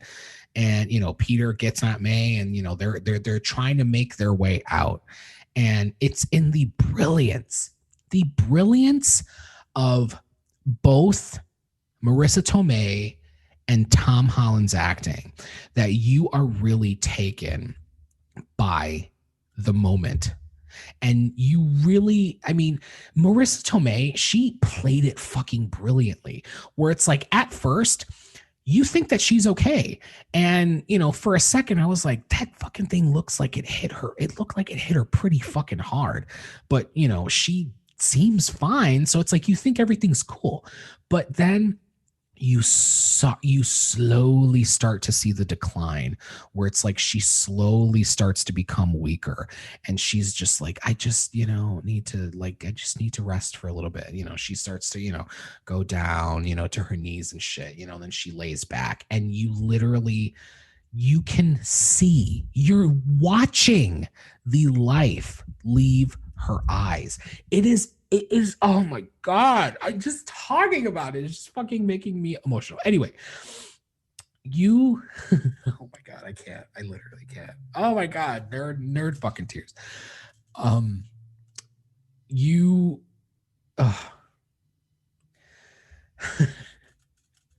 I believed that moment. I literally believed, you felt the loss that Peter was having, because Peter literally, you know, he's just like, May, like, what are you doing? Come on, like, you know, let's go.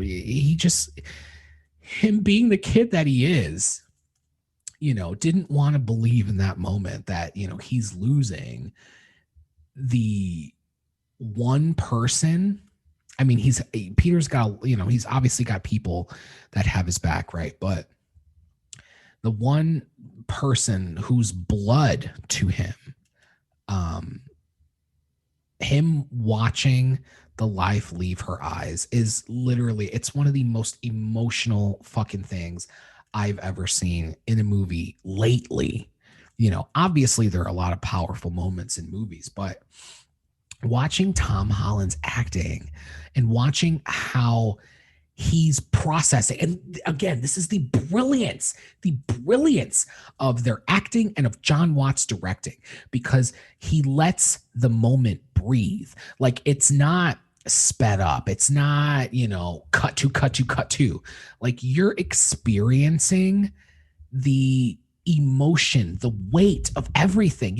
They just let it play out. And you just, in the amount of time it takes, the extended period of time it takes for, you know, Aunt May to experience and, you know, and kind of fade, they take just as much time on Peter and just showing his process of emotion. And it's the brilliance. Like, Tom Holland he is becoming, I don't want to say he has become, because then it's like, it kind of just paints a picture that there's no more growth. But Tom Holland, in that moment, I watched him become a better actor. I feel like all of us watched him become a better actor, because it's just the pain, the fucking pain in his eyes and on his face, and just how he emoted all the emotions in, you know, because I mean, they let it play for what, like, you know, over a minute. It's just like they just hold on his face and you're watching his process of emotion. Man, I need to take a drink. Like, I need to take a fucking drink. that moment, man.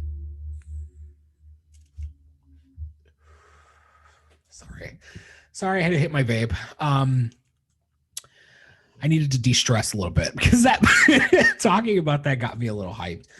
But it's just the genius of everybody that came together to make that moment as impactful as it needed to be. It was insanely successful in its impact on me and on both audiences that I experienced the movie with. So from there, when Peter realizes that, Aunt May's gone, Happy pulls up outside and there's oh my God, it's going to take me again. It's going to take me again because there's that fucking moment again, like after fucking Tom had the moment looking at Marissa Tomei and experiencing that grief. There's the moment when Happy pulls up and he just looks at Peter. Oh my God. He's looking at Peter from the distance and he just knows. He's looking at Peter's face and he just knows. He just knows that May's gone. And it's just like, oh my God. Why is this happening to me? Oh my God. It's the genius direction and the genius acting from everybody. It's just like, Peter looking at Happy and Happy just realizing what has happened and what he's experiencing, and then the fucking, and then of course, the fucking SWAT team and shit, and they ruin the moment and, they fucking pull Happy out of the car and, they're arresting him and Happy's yelling, at Peter to run. And then they end up shooting Peter and shit. And, Peter ends up getting out and, and running away. But it is the fucking brilliance of that moment. And the power, oh my God. I keep using the same words because it's just like, it's all that comes to mind is power, emotion, brilliance. It's just fantastic fucking directing, allowing these scenes to breathe. That's the one fucking thing that is my gripe about a lot of movies, like any of the Fast and the Furious movies, it's just, they don't I can't think of anything else right now because my mind is all fucked up, but like the Fast and the Furious movies, what the later movies suffer from is the inability to allow the audience to breathe in a scene. Everything just happens so fast. Everything is just so fucking jump cut. Another example that it drives me insane is like the Bourne Legacy, the Bourne Identity movies and stuff like that. Like they're good movies for what they are, but what bothers me is that they just don't allow, the directing isn't forgiving and allowing of an audience to just breathe in the moment. The fight scenes are just so fucking in your face and there's so many cuts and it's just because it's supposed to make you feel tense and in the moment. And they think that they're being, super impactful with the audience by adding all these fucking fast cuts and all this fucking crazy camera shaking. It's like what you're really doing is you're really robbing the audience of being immersed. A lot of filmmakers think like Michael Bay. Well, I don't want to say Michael Bay in some movies does it where it's just like everything is just so fast and in your face, and they think that they're creating tension and they're creating this this overwhelming sense of chaos within you as the audience member when you're sitting in the theater. What you're really doing is you're just robbing the movie of breathable moments. Allow the audience to sit and appreciate what it is that you're seeing on screen. So that's, anyway, I don't want to continue to harp on this because I can fucking bitch about it forever, but the one thing that this movie really had going for it is the fact that the moments that needed to breathe were allowed to breathe, period. All right. I'm moving on. I'm fucking moving on because I'm not going to cry anymore. So from there, Peter obviously, he goes and he's with his thoughts. He ends up seeing JJ again, on the Jumbotron, and he's basically like commenting on the events of what just happened, and how Peter Parker and Spider-Man are, look at this destruction. He keeps continuing to bring this menacing destruction on our city, and look at all these people that are being affected. And he's kind of like the Steven Crowder of Spider-Man No Way Home, where he's just like invoking all of these negative feelings from you, like he's like the Ben Shapiro. You know what I mean? Like, I don't want to say the Young Turks, because like the Young Turks, they handle their situations better. But I think Steven Crowder's probably he's probably the better, I guess, comparison in that conversation. But he's obviously overwhelmed with emotion and really processing the fact that he is essentially responsible. Well, I mean, he's not responsible, but kind of is responsible for Aunt May dying. I mean, it's like he isn't the one that initiated it, right?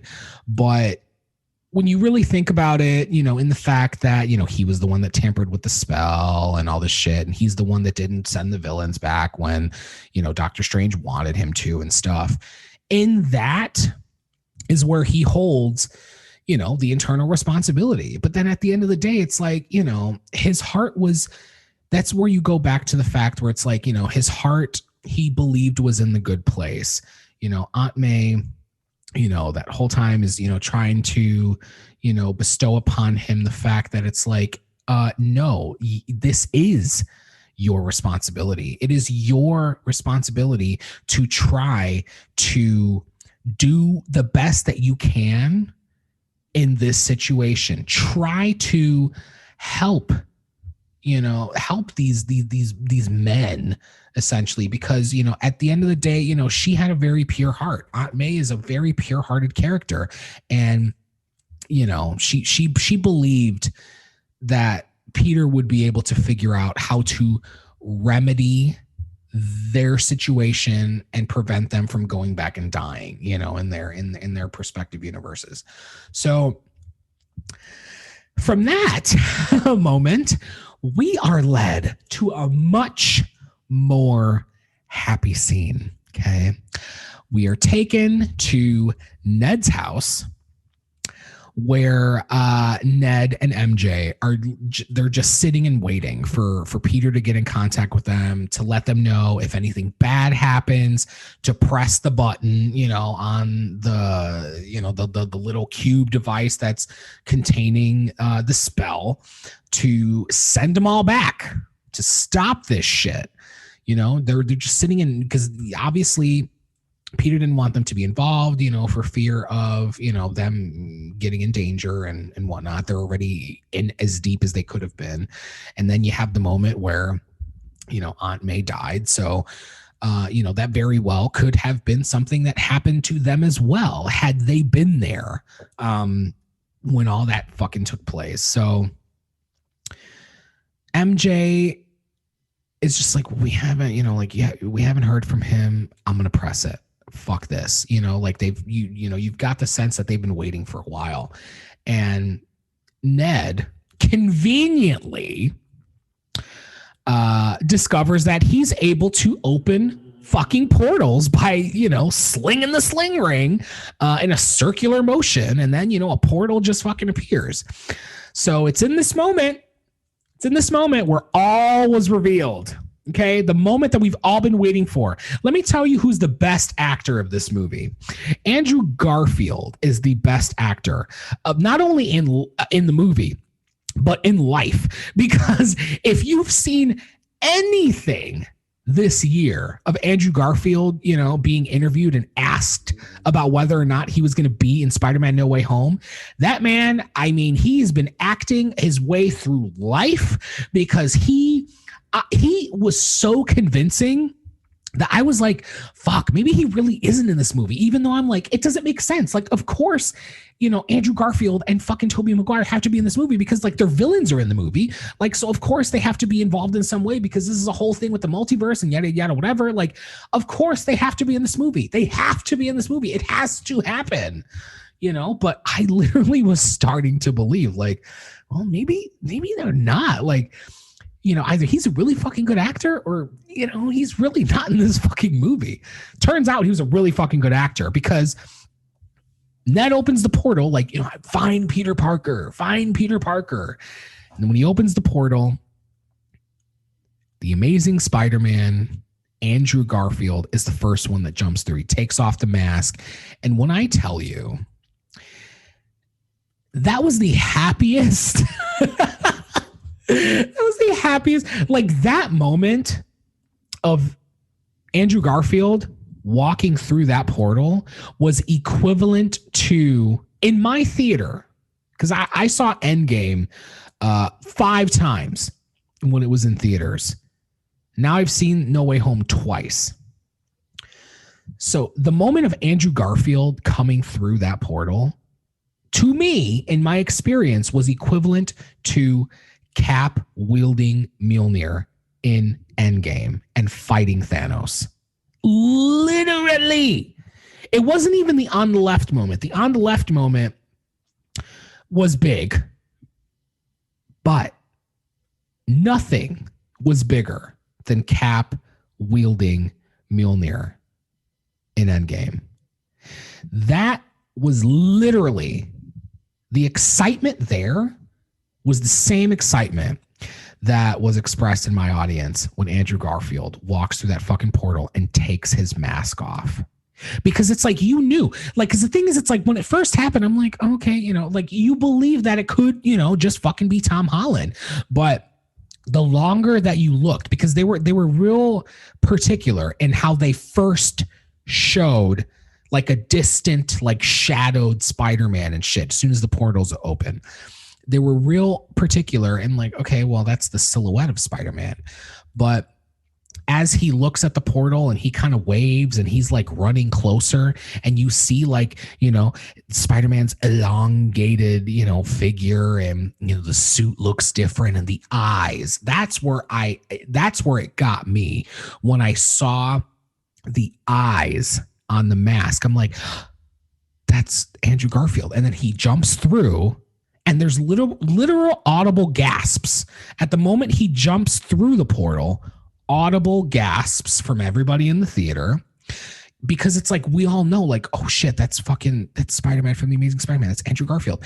And then you hear him talk a little bit. Because, Ned's mother is like freaking out because she's in the room as this is happening and she's kind of freaking out a little bit. And he's like, no, it's okay. And you're hearing the voice, but it's not, it's muffled enough that it's still not full confirmation that it's Andrew Garfield. But when he takes the fucking mask off and we're all just sitting there staring at Andrew Garfield's face, that was it. My theater flipped the fuck out. And this one moment, in my first showing, when I went on Thursday last week, when Andrew Garfield showed up, there was this dude that was sitting maybe like 6 or 7 rows behind me. He literally flipped the fuck out. Now the entire audience was in fucking disarray and insanity when it happened. That's why like I had to, go see it again so I can like hear what was like spoken, like what Andrew was saying in the scene, because it was just so explosive when he took the mask off. But again, when he took the mask off, there was a dude 6 rows or so behind me who was just like, it's Andrew! And he started shaking his fucking seat. Going crazy. And everybody in the theater thought it was hilarious, obviously. Shaking in his fucking seat. The scene goes on. and MJ's trying to, get Andrew to like prove you're Spider-Man, and he's like hanging from the wall and shit. As he's crawling on the ceiling to funny enough, go and get the cobwebs and shit out of the corner because, Ned's mom is just like, well, while you're up there, can you get those cobwebs that are in the corner? As he's crawling across the ceiling in the theater, we heard a loud thud. The dude who was flipping out over Andrew Garfield fucking fainted in the theater. This is not a fucking joke. Like, I'm literally not making this up. I know there's no way that I can prove this, but this fucking dude literally fainted in the theater at the sight of Andrew Garfield. He didn't even make it to see Toby. He literally didn't even fucking make it to see Toby because he had to be taken out of the theater. So as the rest of us are sitting there, like, we're both in two worlds at that point. Me and the rest of the audience, because like we're so in shock that we're seeing Andrew. We're so fucking in shock. And then this dude back here is fucking fainted. But then fucking, Ned slings the sling ring again. And then Toby comes. And then the rest of us again are, oh, it's Toby. It's Toby. We're staring at the screen. This dude's being ushered out by his fucking friends. And we're fucking like, we don't know where to look. We're looking at Toby. We're looking at the group of dudes that are taking this guy out. We're looking at Toby. We're looking at Andrew. We're looking at, them still leaving the theater. Crazy. Fucking crazy. Oh my God. I'm still trying to process I know it's been like 5 fucking days at this point. Or 4 days at this point, whatever. I don't know. I've lost fucking track of time. But even though I'm separated, by distance from that day, I will never forget that fucking moment of that dude flipping the fuck out, seeing Andrew Garfield, and then fainted. And then didn't even get to see Tobey Maguire come through the second portal. He didn't make it. I mean, for one, I hope the dude's all right. Obviously, we didn't hear of anything because, I didn't know them. None of us knew them and shit. So it's like, after that happened, it was like, well, that happened. They got him out. So it's like, okay, that happened.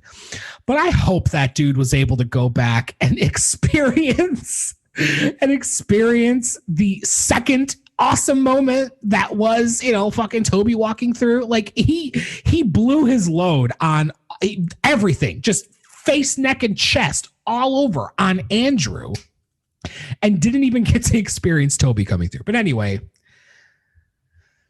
I digress.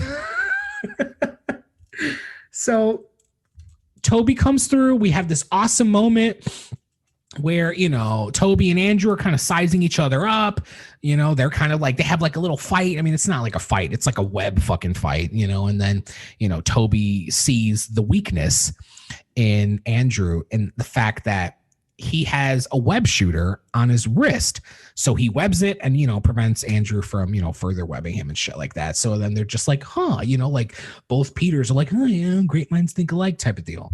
So from there, that awesome fucking moment, MJ and Ned bring the two Peters to, well, Peter number 2 and Peter number 3 bring Peter number 2 and Peter number 3 to Peter number 1, who is, on a rooftop. Like, because the whole thing is like, they don't know where Peter is, right?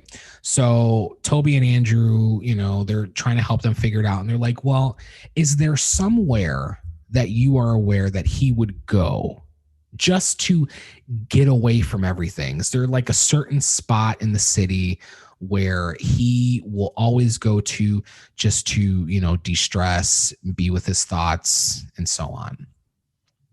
I think it was Andrew Garfield that says that he likes the Empire State Building, and I forgot what where each of them liked, but Toby says where he liked to go. Andrew says where he liked to go, and then MJ remembers, oh yeah, I think I know where he went, because earlier in the movie it's established where he takes MJ to a certain rooftop, where they can have their private time. And then, Ned comes in and, as the third wheel and, ruins them from fucking kissing and shit like that. So long story short, that's where Peter went. So MJ and Ned bring the other two Spider-Men to Peter, and they have a moment where Peter's, see, now it's going to be complicated because they're all fucking Peter. I'm like, this whole time prior to this, I can just refer to Peter. I'm talking about Tom Holland, but now there's three fucking Peters. So now I'm going to just say them by their actual names. So Tom is realizing that, oh shit, like you guys are me, and he's just like, I'm sorry for bringing you all into this. You don't deserve to, have this done to you. Like you shouldn't be here. I'm going to end all this. And, Peter's basically, Tom is essentially at his breaking point after just, losing Aunt May. He's just like, that's it. I'm going to press the button. I'm sending you all back to your universes. Tom's like, those are your villains, right? They're from your universe. Like, they're your problem. You deal with this, because I'm done. I'm not dealing with this anymore. And it kind of felt like in that moment, he was essentially saying, like, he's like, I'm done. I'm fucking done being Spider-Man. I mean, he didn't say that, but that's kind of like how it felt, because he's just like, the more that I continue to be Spider-Man, the more that the people around me are, are going to be affected negatively, and they can perish, obviously, because I lost my fucking my aunt, the one person that was in my corner that was family. Yeah, he has he has Happy, and he has his two best friends and shit, but Aunt May was his family. It was his blood. You felt the emotion. Again, Tom Holland's acting is so good. It's so fucking good that you just see the pain on his face. You see how distraught he is. You believe that he's feeling everything that he's feeling. And then from there, we have a great moment, a great fucking moment where Tom, he's remembering his conversation with Aunt May as he's watching her die. He remembered that she told him the famous fucking line, with great power comes I fucked it up. With great power comes great responsibility. And that was when she said that to him.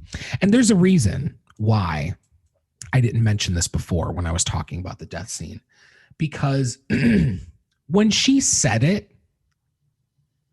it was like a fan service moment, like it was like, oh, she said it. We got the line. We haven't heard it yet. Oh my God. We've watched Homecoming. We've watched Far From Home. And now here we are, in the completion of the trilogy. We finally got the line, right? Great power comes great responsibility.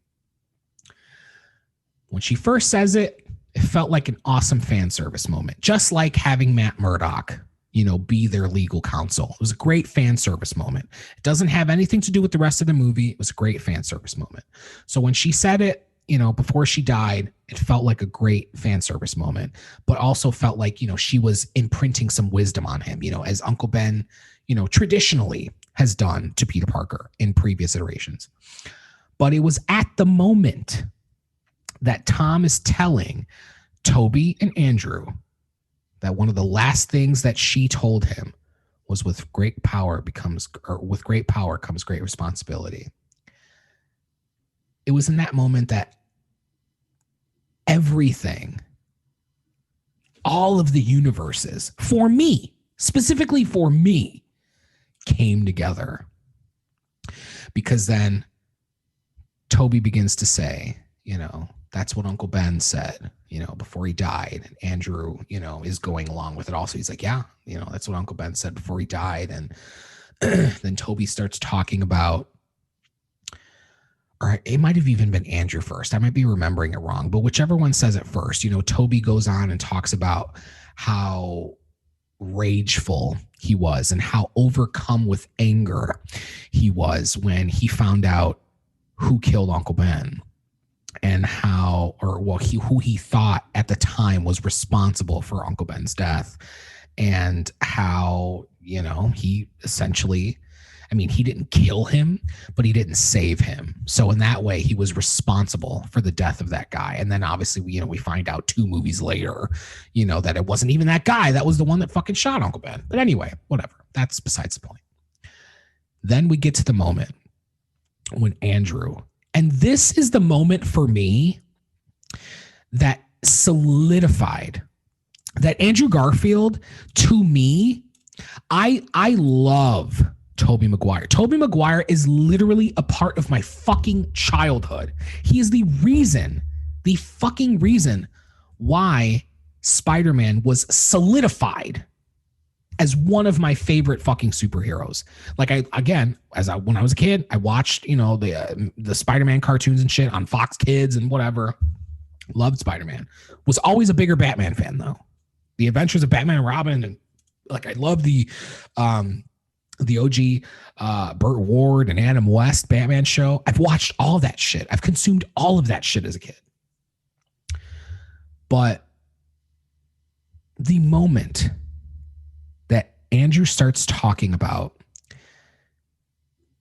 the amount of grief and how rage-stricken, you know, and just his level of loss that he experienced when he was not able to save Gwen Stacy as she was falling to her death.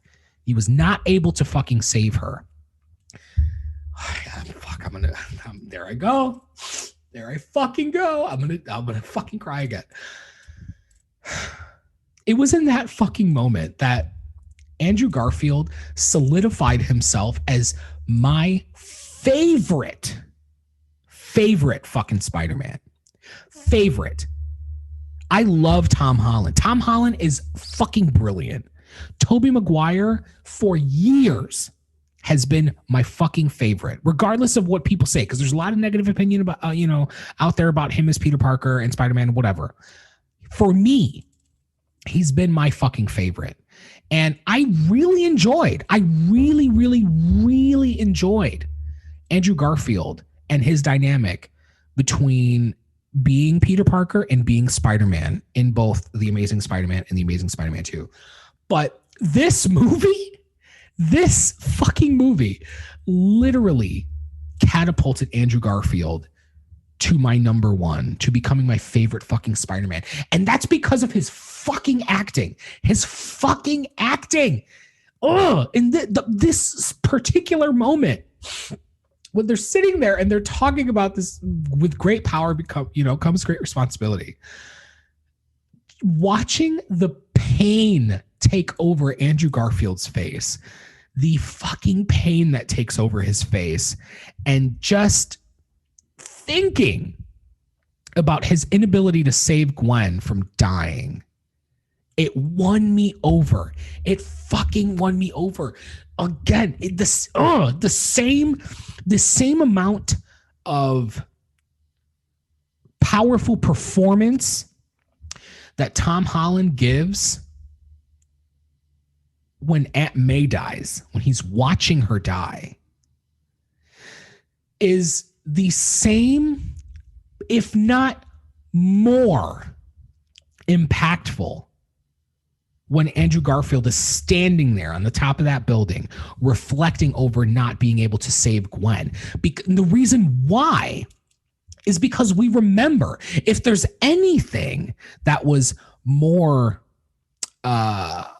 what's the word I'm looking, I don't want to say successful, but if there was anything that was more impactful that you got out of The Amazing Spider-Man 2, it was the death of Gwen Stacy. That moment, I don't give a shit what you say about that movie. We can fucking argue until the day is long about how you hate that movie and how I really enjoy that movie. But the one fucking thing that we should will most likely always come together on is how impactful Gwen Stacy's death was. Oh my God, here I go. Andrew Garfield's acting in The Amazing Spider-Man 2 when that happens, and he's just sitting there. Oh my God, he's holding Gwen in his hands, and he's just like, Gwen. Oh, fuck. And he's just looking at her, and she just, oh my God, it's like the neck snap. It was just like so graphic. And then he's just like realizing that, you know, she's dead, and then, you know, the blood starts coming out of her nose and shit. Just knowing all of that, having experienced all of that, and now seeing him relive that.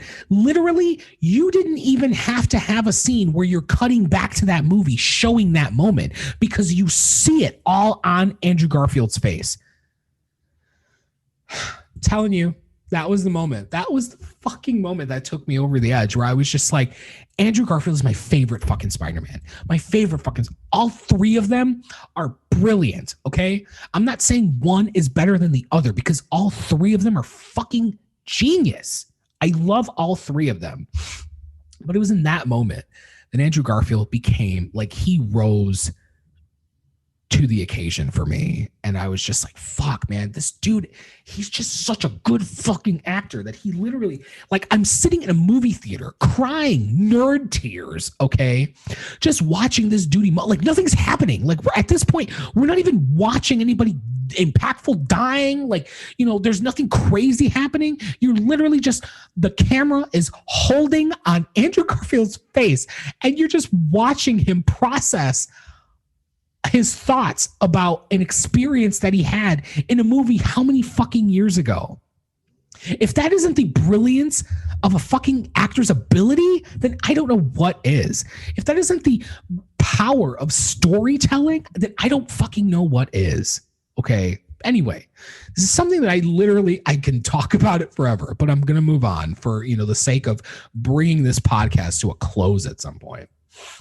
But from there, all three of the Peters end up going to a lab, and they all, you know, agree, like, all right, you know, they're going to devise, or they're going to, you know, create their cures, you know, for the prospective villains. You know, Tobey Maguire's like, well, you know, Andrew Garfield is like, you know, I can create, or I can replicate the antidote or whatever for Lizard. He's like, I did it, you know, before, I can do it again, whatever. So he's working on that, you know. Then Peter's talking about, you know, how he has been, you know, thinking about it for years, and how he could have created, you know, the antidote or whatever to, you know, to save, you know, or to save, or, well, not necessarily to save, because that's the other thing too. It's like,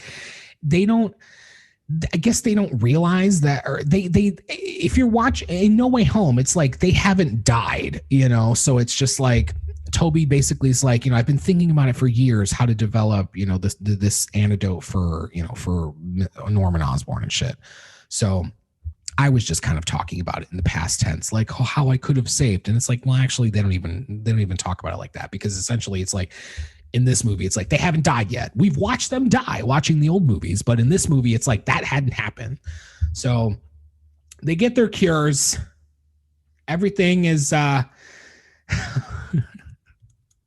just saw my note where I'm going. This moment, they get their cures, right? And there's a hilarious, and this is, again, the fucking genius. The genius of the writing, whoever's idea it was to include this in this movie. I mean, you want to talk about not missing an opportunity. They did not miss an opportunity with this, because if this moment wasn't in this movie, it would have been such a missed opportunity that they would have never been able to capitalize on again. And it's such a deep cuts nerd like reference that, you know, not everybody got it. And specifically in theater, not everybody laughed, but the people that did laugh, they got it. They understood what the reference was. And that is the moment where, I don't know, remember who it was at this point. It was either MJ or Ned. You know, they call Peter. And then all fucking three Peters are responding. And you literally get the physical embodiment of the Spider-Man pointing meme. The meme that we've all fucking seen online for years of the Spider-Man just fucking pointing at each other. They literally fucking do it in the movie. And I was just like, oh my God, they fucking did it. They're literally pulling every fucking punch that they can. Literally. Oh my God, this fucking movie. Oh, it's not a perfect movie, but there's so much in it that just fucking succeeded for me. It literally just made me fucking feel so ooey gooey inside. It just felt so fucking good, you know? That moment, just seeing them literally create the physical embodiment of the Spider-Man pointing meme, like that was it for me. If I wasn't already in, I would have been in at that moment. Like, oh, there, take all my fucking money, all the fucking money. Like all my money is literally just being thrown at your fucking weekend box office. Okay, seriously. So anyway, now we're reaching the end. I gotta wrap this up at some point. I can't sit here and talk about this all day, but from there, now we're reaching into the, you know, the final act of the movie, right? The final, the final battle, you know, we're teetering on the line of the final battle occurring. And Tom, it's like, I want to say Peter, but then it's like, I have to differentiate because again, there's fucking three. Mind blowing. So Tom calls into JJ's show because JJ is on his fucking Daily Bugle show. He's drilling fucking Spider-Man's reputation into the mud. So Tom calls into the show, or he FaceTimes into the show, whatever, or he Skypes in, he zooms in. They have a Zoom call, and he's basically putting out a message that, to all of you, or to not all of you, but he's basically talking to the villains, and he's like, just know that I tried to help you, but just so you know, this is where I am. And then they reveal that, the final battle is going to happen at the Statue of Liberty, and the Statue of Liberty is being remodeled to, instead of, I think this is so funny, instead of having the Statue of Liberty holding the flame, they are now constructing it that it has a huge fucking Captain America shield, which I thought was hilarious. Like, of course, Captain America's shield would become, a part of a huge monument in New York. I mean, he's fucking from Queens. Like, that was what first came to mind. It's just like, or no, he's from Brooklyn. Peter Parker's from Queens, because it reminds me of that moment, obviously, from Civil War. When Captain America is like, I forgot how it happens, but Spider-Man's basically like, I'm from Queens, and then Cap's like, I'm from Brooklyn. No, sleep till Brooklyn. Sorry, I got off the rails there for a minute. So anyway, we're at the Statue of Liberty. They're waiting for the fucking villains to show up. And there's this other hilarious fucking moment. And this is where, like, the humor in this movie worked so well for me. It worked so well for me. And specifically, take out the funny, pointing Spider-Man meme and shit. And, take out the moment where, Andrew Garfield was crawling across the ceiling in Ned's house, and, where him and Toby are, webbing at each other and shit and whatever. Like, take all that out. We bring to this hilarious fucking moment where Toby references, he's like, oh, there it goes. And he references his back, how his back is like all fucked up. And he's like, I don't know, from web slinging and shit. And it brings back to that moment. It was in was it Spider-Man 3? I think it was. Was it no, it was Spider-Man 2. Spider-Man 2, where he has like a whole, like he says in No Way Home, like he has an existential crisis, and essentially, he isn't able to he has a web block. That's what I was trying to search for the term. He has a web block because, again, like later in this conversation, Andrew, asks if he's ever had a web block or whatever, because, Andrew's just like, he's like, I run out of webs. I have to make these in a fucking lab, like you literally have these, these things coming out of you and shit. So Toby makes reference to his back and Andrew offers to crack his back. It's like the funniest moment. And this moment was so fucking funny to me because in my second showing last night, you can tell the like huge macho fucking alpha males in the fucking audience on how that moment made them uncomfortable when, Andrew's like picking up Toby and like cracking his back and shit.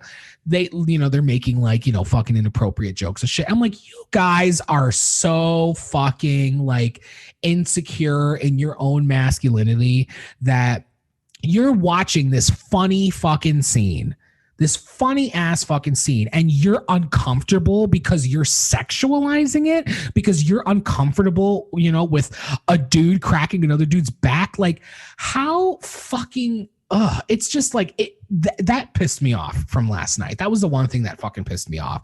Just like, dude, like, fuck you guys. Like, how fucking insecure with your own fucking inner self and your own masculinity do you have to be to have that be there's literally no sexual connotation whatsoever, but yet you're uncomfortable by that? Get the fuck out of here. Fuck you.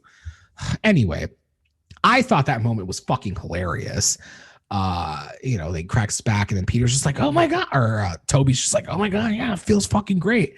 And then from there, then we have the conversation, or they have the conversation, about the whole web thing. And, Toby's kind of like getting, offended. He's like, are you, like insulting me? Because they're just like, dude, like, how do you produce those webs? Like, and then Tom is just like, listen, like, we're curious because we can't do that. Like, you can literally produce webs in your fucking body. Like, we literally cannot do that. So does it just come out of your wrists or does it come out of anywhere else?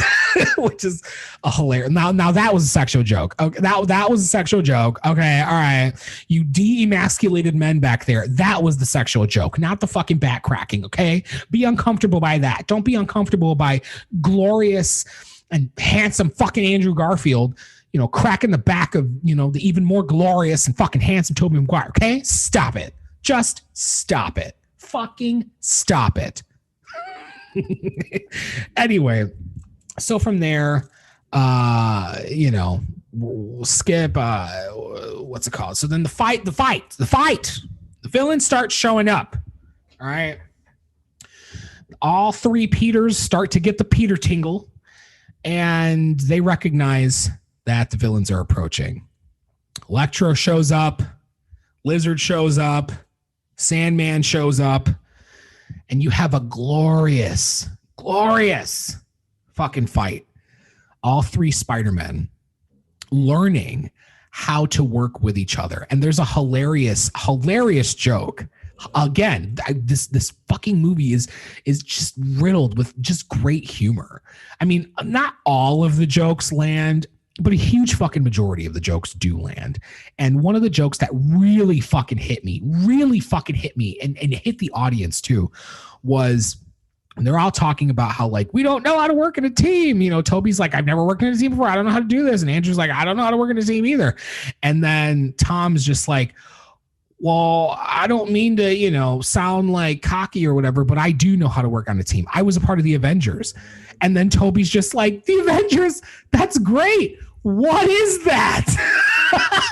Because it's just so fucking funny, because it's just like, of course these other fucking Spider-Men have no fucking idea who the Avengers are. And it's literally in Toby's delivery of that line, he's like, the Avengers, that's great.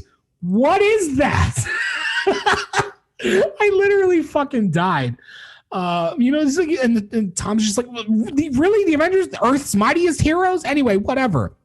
Listen, I'm Peter 1, you're, what was it? Fucking, Toby's Peter 2, and then Andrew's Peter 3. And then Andrew has this whole thing, this hilarious, it's like, Peter 3, I guess I'm Peter 3. And it's just like, Andrew's, oh my God, everybody's delivery of these fucking like comedic lines are so fucking funny. And you just can't help, or me personally, I just can't help but just appreciate how much fun it must have been for these fucking guys to come together and make this movie. It must have been so fucking fun. Tobey Maguire hasn't been fucking Spider-Man for almost 20 years, dude. Almost 20 fucking years he hasn't fucking been Spider-Man. Andrew Garfield, it was a few years ago. It wasn't that long ago, that they rebooted Spider-Man again, and brought in fucking Tom Holland. But it must have been so fun, such a great fucking experience for all three of them. I mean, and of course, you can say like, it was probably, great, for Alfred Molina to come back, and for Jamie Foxx to come back, and for Willem Dafoe to come back, and Thomas Hayden Church, of course, all the villains. But in the humor between the Spider-Men is where I most was appreciative of the idea of how much fun it must have been for them to come back and do this. And you can tell because the jokes landed. They fucking landed for me. Their delivery of the comedic lines were great. I'm telling you, I'm still hung up on fucking Toby's like, the Avengers, that's great. What is that? Like, his delivery is so fucking funny. But anyway, so from that point on, after, they're getting their ass kicked and shit because they don't know how to work together, they then start to be able to communicate better. And you see all the fucking, all three Spider-Men just, come together and they form their plan. They decide that they're going to focus on one villain at a time, cure one at a time, move on to the next, right? So, moving a little ahead, I'm not going to go through like every detail of the fight, but they get cured, right? Lizard gets cured, and as Lizard's being cured, as he's been given the antidote, Ned accidentally opens another fucking portal, and it just happens to be the portal that Doctor Strange was trapped inside of. So he comes into the fold, and that's when, he has this whole thing was like, I've been dangling over the Grand Canyon for 12 hours. So Doctor Strange comes into the picture. He's just like, where is he? Like looking for Peter, because he's like going to beat the shit out of Peter at that point. He's like, I'm literally going to murder this kid. I'm going to murder this kid. He trapped me in my own fucking jinx for 12 hours hanging over the fucking mirrored Grand Canyon. Okay, fuck this kid. Like, that's literally everything that read on Doctor Strange's face when he walked through that fucking portal. But that is just like, wait, Doctor Strange, sir, like, Peter's plan is working, like it's actually working. Like, it's not a fucking failure at this point yet, and Doctor Strange is just like, what plan? So then he walks into the moment of the transformation from Lizard to, Professor Connors, it's Doc Connors. And it's the same fucking actor from The Amazing Spider-Man. That's where I was just like, holy shit. Like, they brought everybody back. Like they stayed true. That's the one thing I love about this fucking movie is that they stayed true to every character. They really did. They really, really stayed true to every character and balanced everybody out.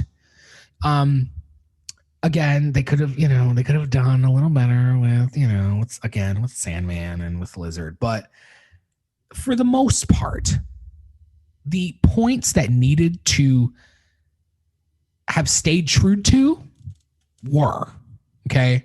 Everything else after that, it's just decision making. But the main points that needed to be stuck to were stuck to.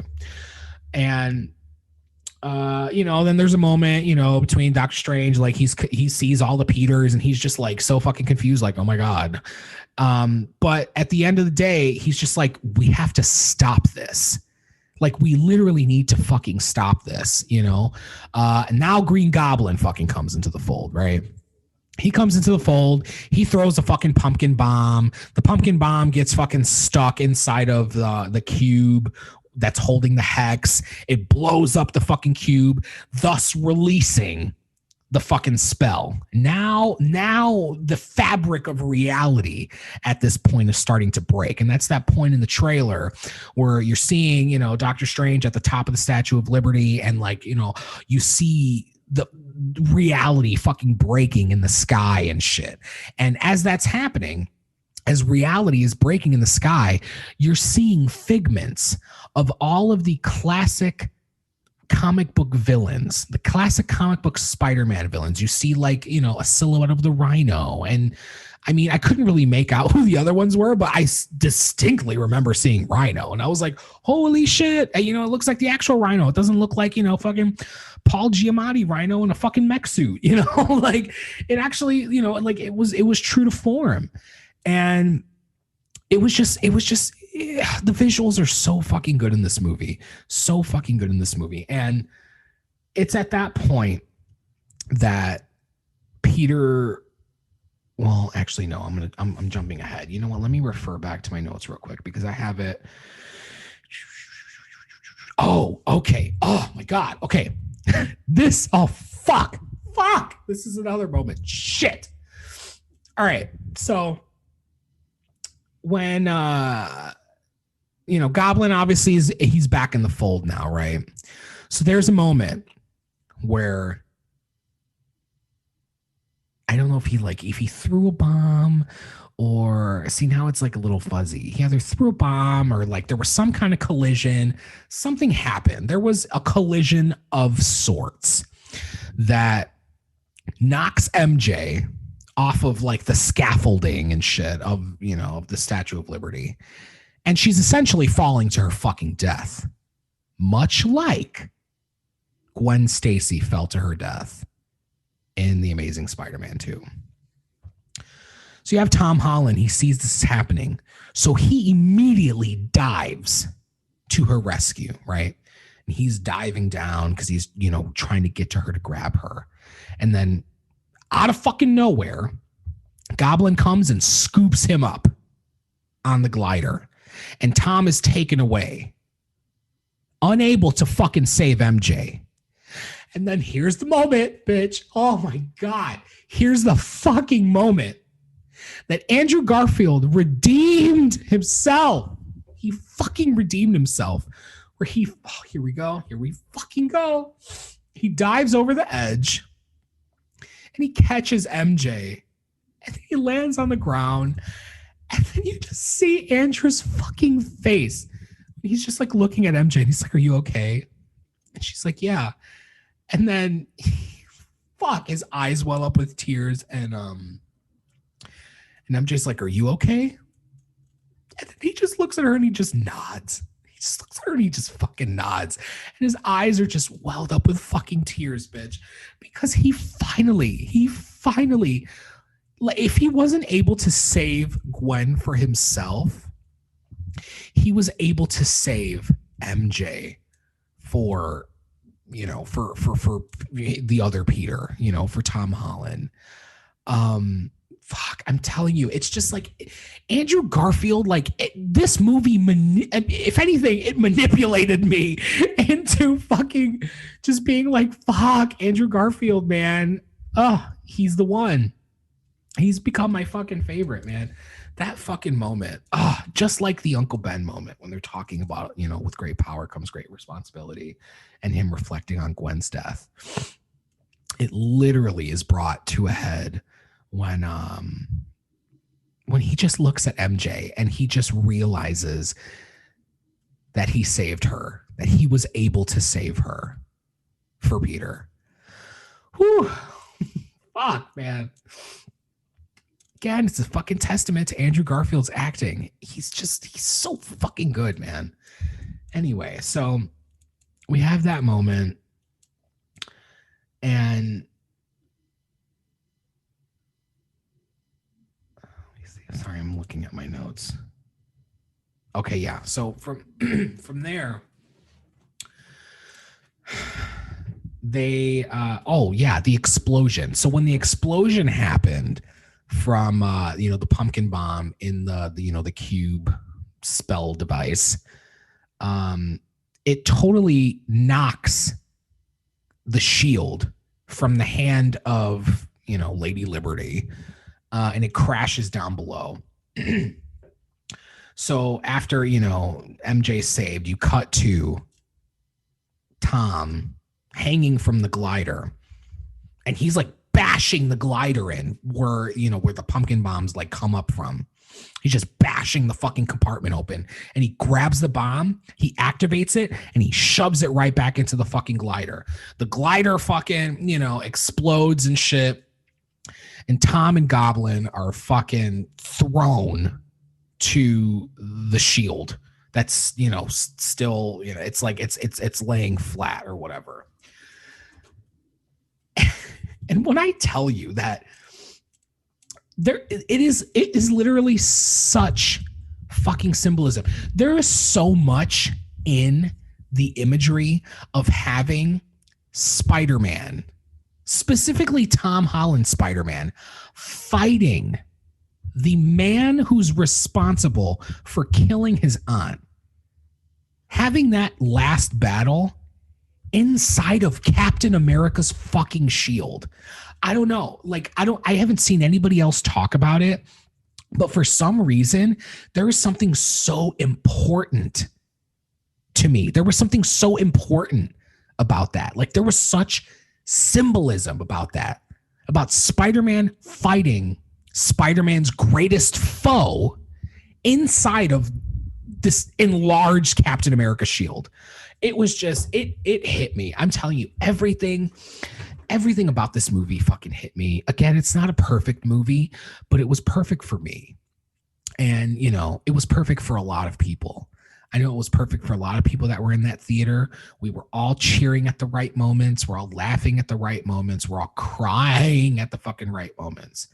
But I don't know if, again, I haven't seen anybody else talk about this. I haven't heard anybody else talk about this, but I really felt strongly about that final fight being had on top of Captain America's shield. And the reason why is because this was the biggest moment. Apart from Tom Holland, Tom's Peter, apart from that character witnessing his aunt die before his eyes, apart from that being a big moment, the biggest moment and the reason for the symbolism to me is that he faces Goblin on the shield and he hits the moment where he is about to let his rage take over him. Just like for those of you that watch Dexter out there, Dexter always refers to his dark passenger, the one that, is the one that takes over and, is influencing, what he does and, why he kills people and shit like that. The dark passenger is the one that's responsible for that. So in this moment, to use that analogy, Peter was literally about to succumb to his dark passenger. And he was going to kill Goblin. He was literally going to fucking kill Norman Osborn. He picked up the glider, and the spikes are sticking out and shit. And he was going to stab the fuck out of Goblin. He was going to stab the fuck out of him. But right before he fucking does, Toby jumps in front of the glider and stops him. Fuck, I'm going to get emotional again. Jesus Christ. I'm going to get fucking emotional again. All of that together, fighting on the shield, Peter about to succumb to his dark fucking passenger, and the original Spider-Man being the one that comes and steps in and literally with a look, fuck, this is where it's going to get me. With a look, just looking at him, Tom was able to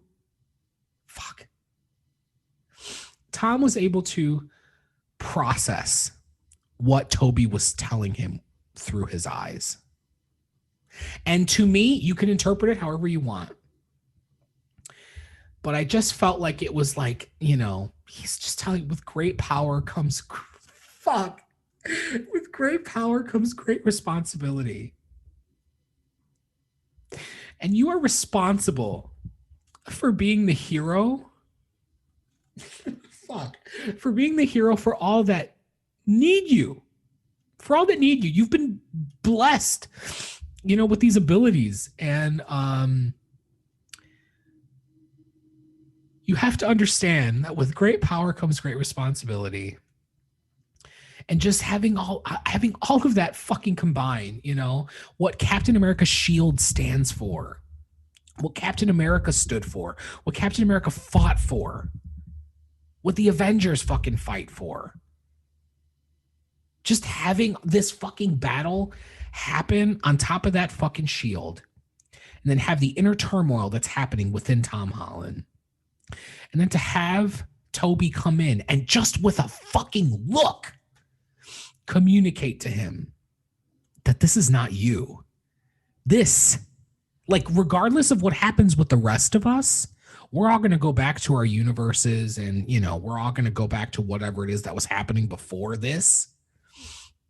But you still have to live here, and you still have to be Spider-Man for all these people.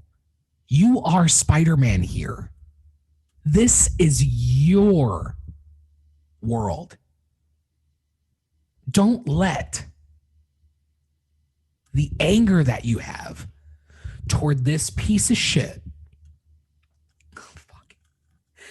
Don't let the anger that you have towards this man who murdered your fucking aunt. Don't let that take over you. You can't. To me, all of that was fucking expressed in Toby's eyes. Ugh.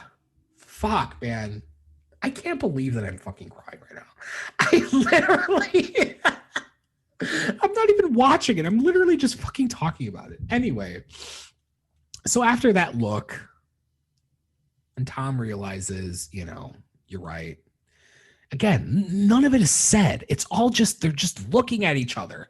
But just the brilliance of these fucking actors. It's just like the message was communicated. The message was fucking communicated. Then you have the big moment that we all fucking thought was like, oh shit. And this fucking goblin stabs Toby. He fucking stabs Toby. I'm just like, what the fuck? I'm a mess. I'm already a mess watching this movie, and now you're gonna fucking kill Tobey Maguire in front of me? Like, fuck you. Fuck you in your fucking face, you bitch. Fuck you. But then, it was a fucking fake out. Andrew throws the cure to Tom. Tom fucking stabs Norman Osborn in the neck and injects him with the fucking cure. And then, Goblin becomes Norman, and Norman is just like, what have I done? Of course, traditional, Norman Osborn, coming to the realization that, he's done some shit, right? And then Andrew, goes over to Toby. He's just like, all right. And then you have the fucking fake out moment where Toby's like, yeah, I've been stabbed before, and then that he's going to be fine. So that was the point where I'm just like, fuck you and your fucking face, making me think that, my childhood fucking hero is literally about to die in front of my eyes fucking 20 years later, bitch. Like, don't do this to me. Don't fucking do this to me. That was literally, this moment was more powerful than the other moment, but it reminded me of how I felt watching the end of The Dark Knight Rises. I'm a huge Batman fan. Before I'm a fan of any comic book hero, I'm a Batman fan. Like, Batman is my number fucking one. And in The Dark Knight Rises, oh, excuse my dog in the background. He's yelling at me because it's time to go out. Yeah, I really do need to end this because I have to go take a fur walk. The Dark Knight Rises, when you come to the moment where you think fucking Batman is going to die. Stop it. Here goes the fucking emotions. When you think Batman's going to die, he's going to sacrifice himself to fucking save Gotham City and just get blown up by this fucking bomb. You know, it's just like, it sounds so stupid. It sounds so fucking stupid, but it's just like, it's just a power that these fucking characters hold over me, that they've held over me since fucking childhood, you know? You just feel that moment. You know, I should have known fucking Batman wasn't going to die in that fucking movie, because of course he doesn't. I should have known. I should have saw it coming. But damn it if I didn't fucking believe it in that moment, you know? Same with fucking Toby getting stabbed by Green Goblin. I should have known that he wasn't going to die, but you better fucking believe in that moment. I thought he was. I fucking believed it. I was like, oh my God, they're going to fucking kill Toby. What the fuck? But anyway, they don't, right? So, you know, Andrew aids Toby, and he's just like, you know, we got you and shit. Tom takes that moment to go up to Doctor Strange, who's still trying to contain this fucking spell. You know, he's trying to prevent fucking reality from just fucking ripping apart. While all this is happening, by the way. Don't forget, while this is happening and, you know, Tom Holland's going through his shit, Doctor Strange is literally trying to prevent the world from just dissipating into dust up in the sky, you know? So Tom goes back up there and he's just like, you know, can you do anything? Like, what can we do? And then, you know, Doctor Strange is literally just, you know, he basically just wanted to cuss him out, essentially. Like, you little shit. Like, this is your doing. The fuck? I'm trying to prevent them from coming in, but they're all coming. I can't hold it much longer, you bastard. You know, that's what he wanted to fucking say. But, and then Tom, oh, fuck, this movie's so emotional.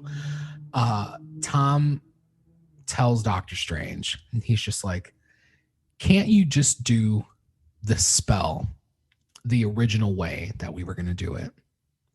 Just let everybody forget that Peter Parker is Spider-Man. Everybody that knows that Peter Parker is Spider-Man, just let them forget. And fuck, damn it. Oh, I'm going to get through this. Doctor Strange looks at him and he's just like, you know what that means, right? Like, he's like, I won't even remember you, you know? And then fucking, oh my God, I can't. I literally can't. Tom looks at him and he's just like, I know. Because he realizes in that moment, and he's just like, this is Spider-Man. This is fucking Spider-Man to me. And he literally is just like, you know, to save everybody, I need everybody to forget who I am. And I'm willing to live, you know, a fucking lonely life, you know, a lonely ass life where nobody fucking knows me, so I can save the world. I mean, fuck, it's so stupid. But again, it's just like, it's the acting. It's literally, it's Tom Holland's eyes.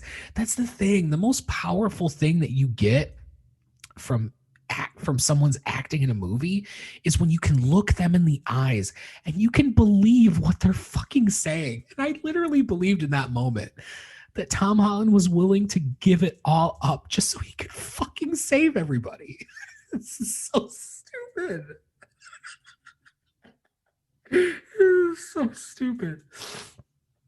And then you see a fucking, you know, a tear well up in fucking Doctor Strange's eye, you know, he's just like, you know, everybody that you love, all of us, like, we won't remember you.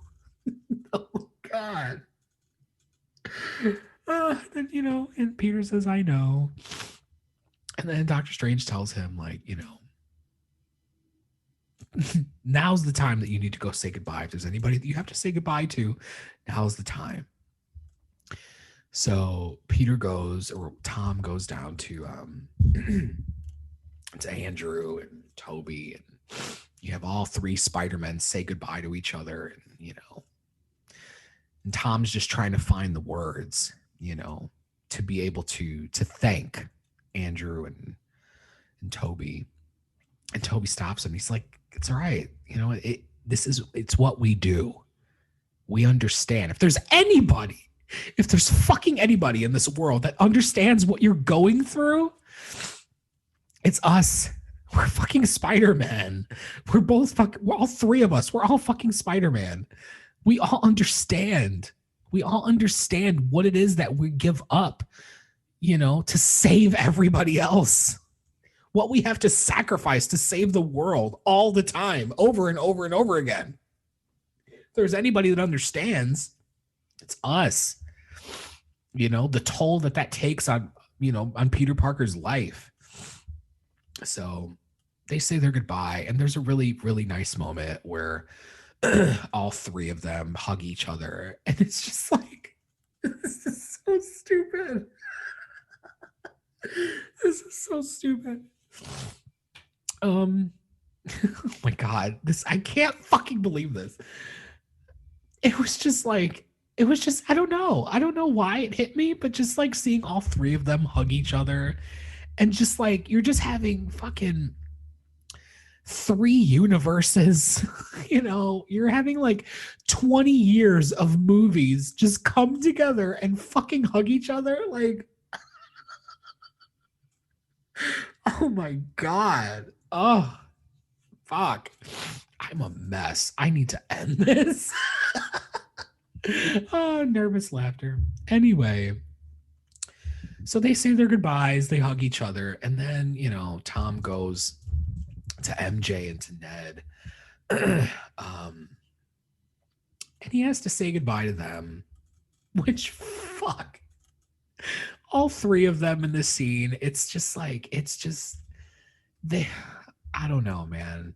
I guess it's a combination of the acting and the fact that you've already been on a 3-film journey with these 3 characters, you know, with Tom Holland, with Zendaya, and is it Jacob Batalon? I know I totally butchered his last name, but you know, you've already been on a journey with these 3 in these movies, and just seeing the goodbye, you know, because at that point, again, keep in mind, this is like the first time I'm watching it. So it's just like, you don't know how this fucking movie is going to end. All you know is that they're saying goodbye to each other. And it just feels like the last time that they're going to see each other again, you know?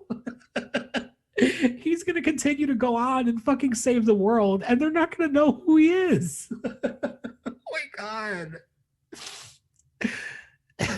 The only one that's going to remember is going to be Tom. So if anything, it's just going to further his fucking, you know, mental spiral, you know, and bringing him into his fucking depression, because he's the only one that's going to remember that all this shit happened and no one else is. Like, the weight of that fucking thought I felt, you know, in the moment when they're all saying goodbye to each other. Because again, it's just all in their eyes, man. All of the emotion is so fucking beautifully read through their eyes. They say their goodbyes, and, you know, Peter looks at Strange, and they both nod at each other because they know that this is the moment. And it reminded me of the moment from fucking Endgame when Doctor Strange looks at Tony Stark and he told him, he didn't say anything. It's just with the one gesture of the one finger communicating to him that this was the one. This was the one. I'm like at a loss for words right now. But when, you know, Doctor Strange was talking about, like, you know, I've seen all these different realities, you know, like however many millions of fucking realities that he traveled in. And then that was Infinity War. And then Endgame. And you have that one fucking moment. He looks at Tony and he just puts up his finger to tell him that this is the one, that we win. This is the moment. I feel like that was it, you know? Tom looks at Doctor Strange and they look at each other and they're like, this is it. This is the one fucking moment.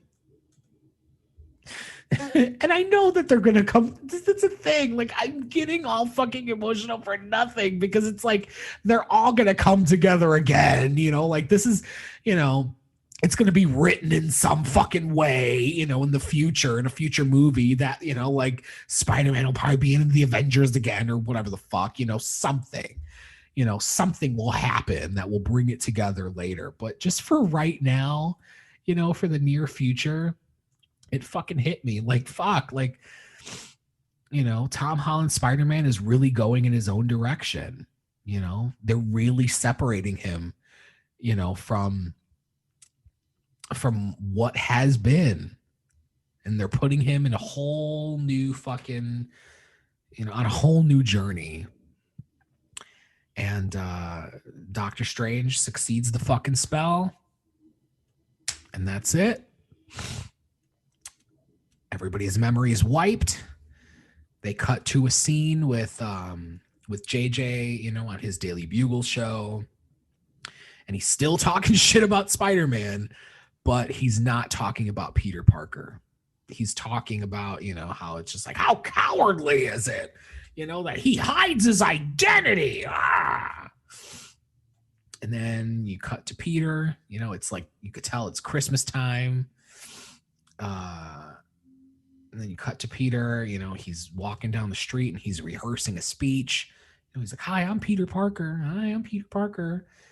And then he walks into the diner that MJ works at. Oh, fuck. See, it's going to get me again. It's going to get me again. I'm a mess. I have to end this fucking podcast. I can't talk about this shit anymore.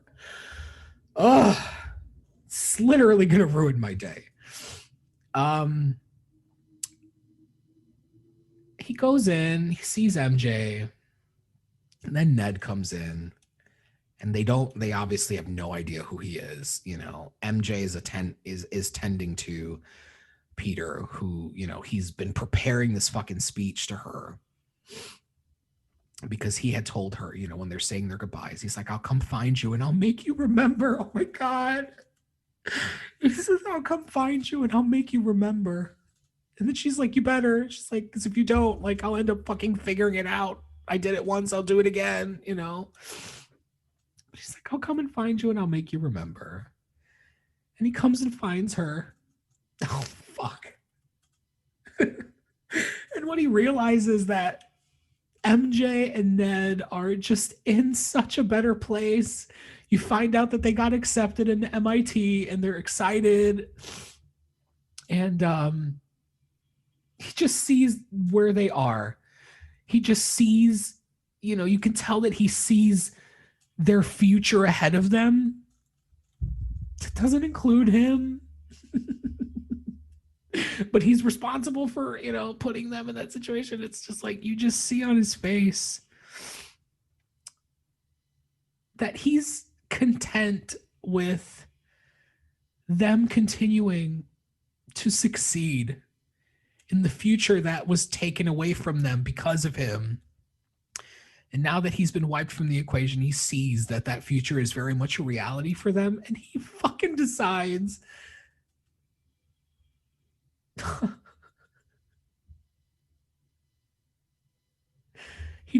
he's going to walk away from them. And fucking Tom walks away from them.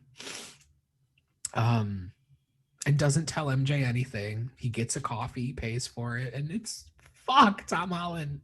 Oh my God. It's all in his fucking acting, man.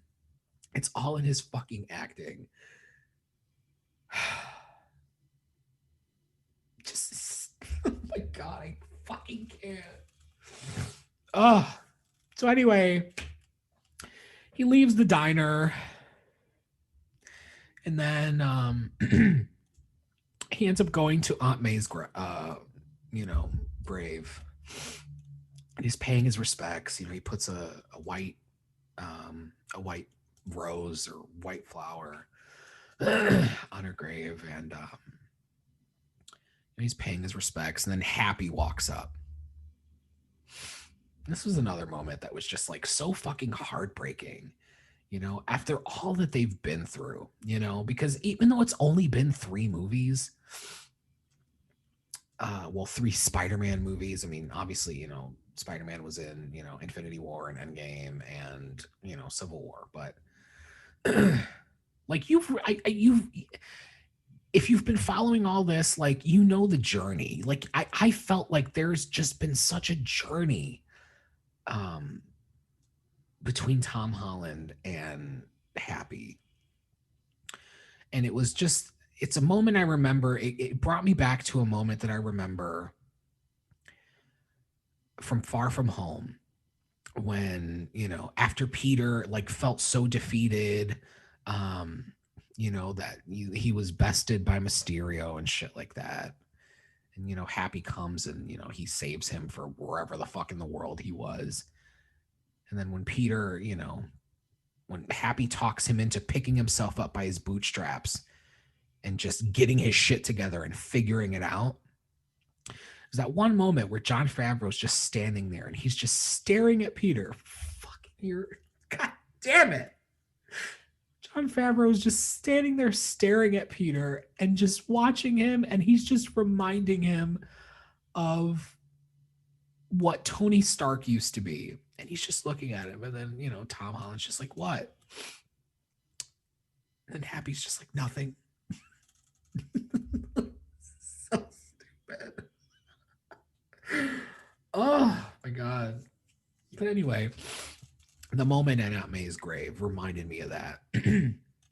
As Happy walks up and they're both standing there and they're looking at the grave, you know, and obviously Tom is just like, he doesn't know how to approach the situation, because he's just like, you know, at that point you could tell it's like, he doesn't, like, did the spell work? Like, obviously the spell worked on them, but like, is Happy gonna remember me? And sure enough, Happy tells him, he's just like, or he asks him, he's just like, how did you know her? And Tom is just like, through Spider-Man. And then Happy's like, me too. Oh my God. I can't. Oh. And then from there, you know,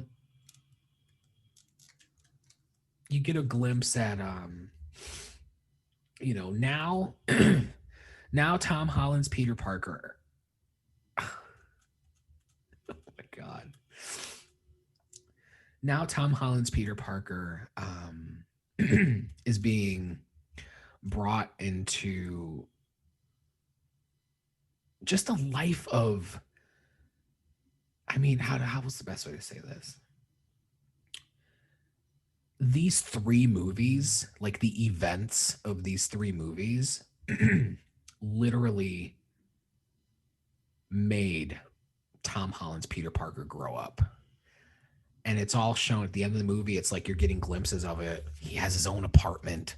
He had to go get his own apartment. And there's, you know, I had seen some people online say that his apartment is the same apartment from Tobey Maguire's Spider-Man, but I'm like, I don't think so. I think it's just, you know, just like a standard fucking dingy New York apartment. Like, I don't know. I haven't gone back and I haven't watched you know, Spider-Man 2 or, you know, or 1 in a while. So I guess he was in all three. Well, no, maybe was it just 2 and 3? See, now it's all blurry to me. I've been crying, so I'm like, my mind's all mush right now. Anyway, so you literally get the sense that, like, you know, he's got to grow up now. He's grown up now. He's experienced love and loss.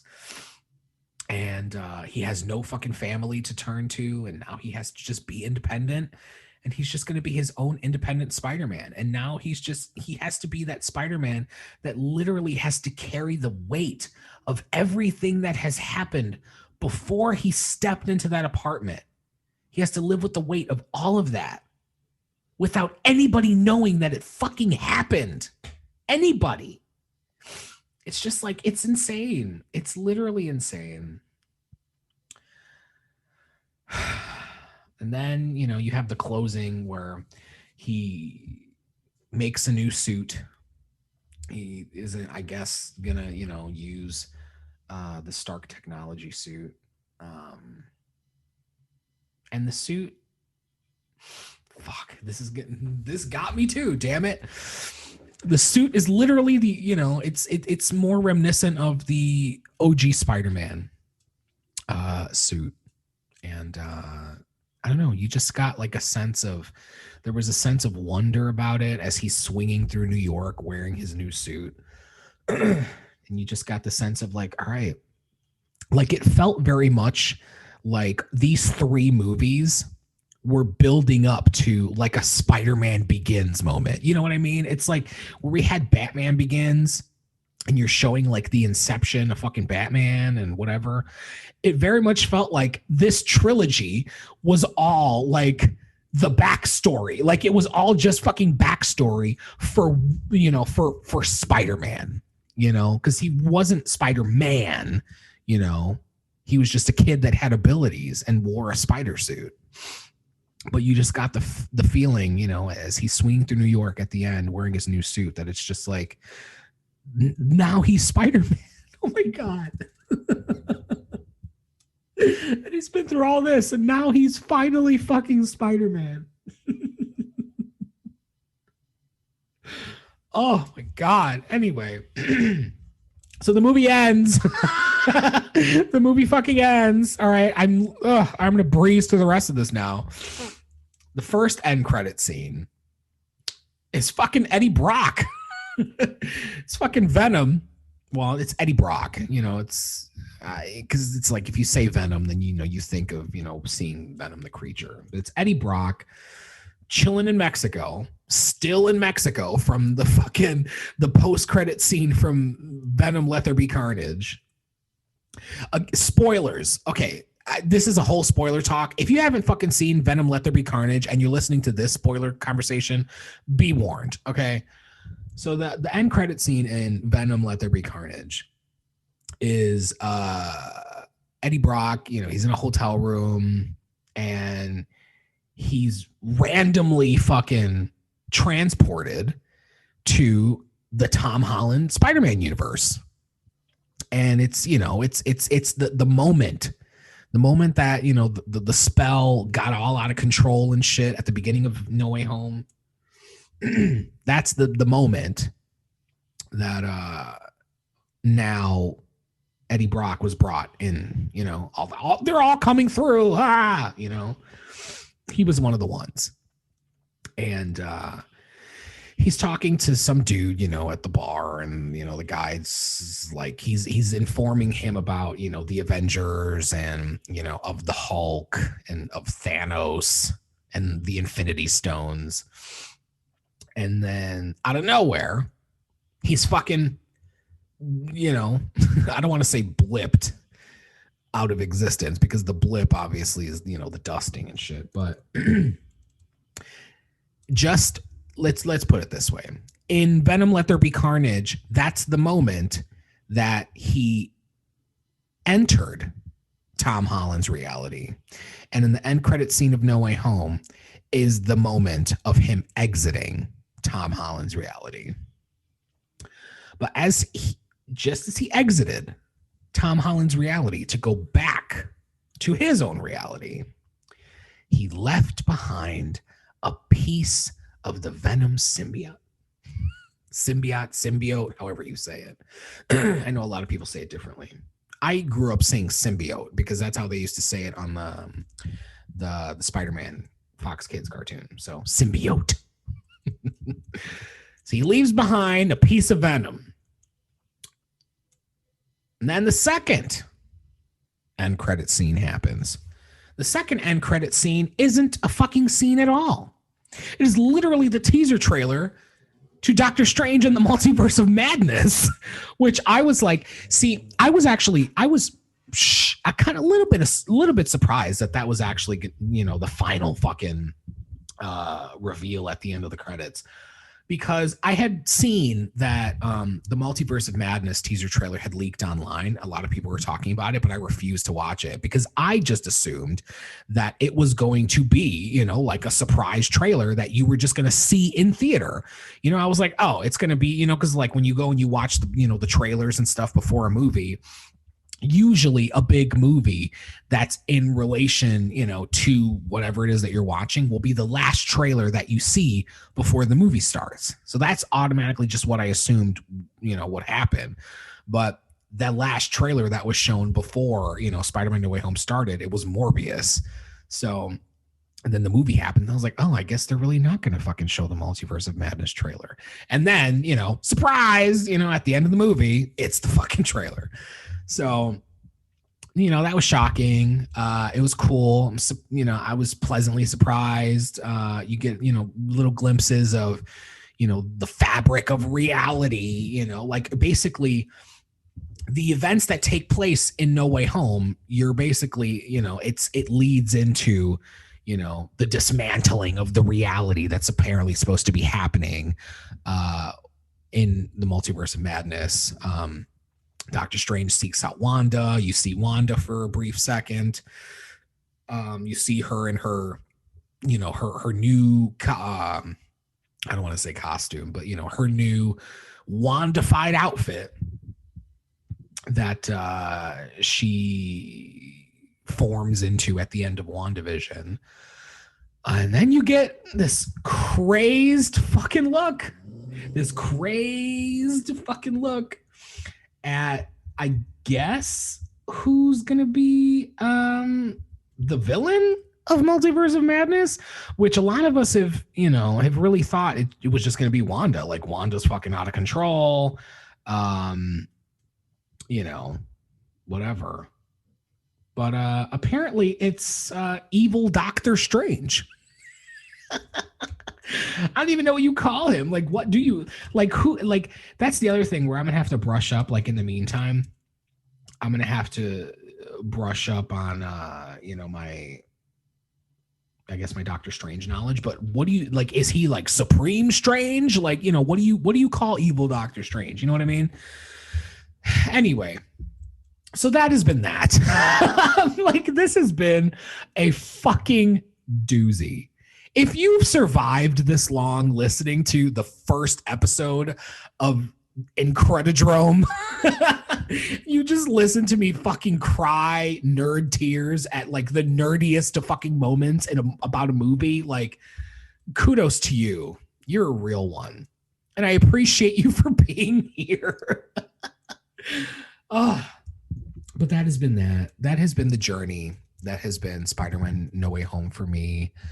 And I just am really appreciative of the fact, like, the most important thing of this movie for me, apart from all the events and the emotions, that it brought up within me, seeing it. But the one thing that's most important to me is the fact that since fucking Endgame, there hasn't been a movie that has brought together so many people to have the experience that is being had across the world in movie theaters watching this movie. In a world where we've had such fucking division, whether it be political beliefs or, the pandemic itself that has divided people. This is the unifying component. This is a unifying component that brought all of us together to just go out and have fun at the movies. Fuck, I'm gonna go. This is ridiculous. Thank you guys for listening to the first episode of the Incredidrome podcast. This podcast is basically just going to be an avenue for me to just continue to discuss nerd shit. I already do it on my YouTube channel. I've done, reactions, and I've got a few things that I'm working on. Like, I'm writing a short film right now. I've already kind of I've been kind of doing a weird process. I'm doing it myself, so I can do it however I want. So I've been writing and filming some stuff at the same time. So it's kind of when I get something, I'm like, oh, okay, so that'll change, how I can do this. So in creating this podcast, in kind of working on, my, I have, an independent small business that I also have outside of this. And in writing a short film, my first. The moral of all of it is that my goal is to just have fun. My goal with anything that I do is to just have fun and just be true to who I am, both creatively and spiritually, And that's pretty much somebody who just enjoys going to the movies, who just enjoys ingesting all this crazy nerd shit, and Incredidrome is basically another avenue for me to just word vomit all of that nerd shit. Just to have another place to bottle it all up and for me to, laugh and cry at in the future, fucking 10 years down the line. I would like look back and I'd be like, oh, that Incredidrome podcast. It was quite the doozy. So hopefully, you all will enjoy going on the journey with me in future episodes and future conversations and future movies that I will definitely cry at because I'm such a fucking bitch. But anyway, that has been the Incredidrome podcast. Thank you so much for listening. Go ahead. You can follow me on TikTok at Zach Like Jack. You can also subscribe to my YouTube channel. It's also Zach Like Jack. And the Incredidrome podcast, you can find it on Spotify. Just type in Incredidrome. You can also, if you use the Anchor app, you can find me on the Anchor app also. Incredidrome. You can find Incredidrome all over. I'm not on Apple Podcasts right now. I'm going back and forth on whether or not I want to do Apple Podcasts. We'll see. We'll see what the future holds. But for right now, it's just YouTube, Spotify, and Anchor. And with that, all you glorious chubby nerds out there, thank you so much for listening to just another dude on the internet cry about some nerd shit. Now you go on and you have a great rest of your day and a great rest of your week. And we will see you on Friday. Have a good one.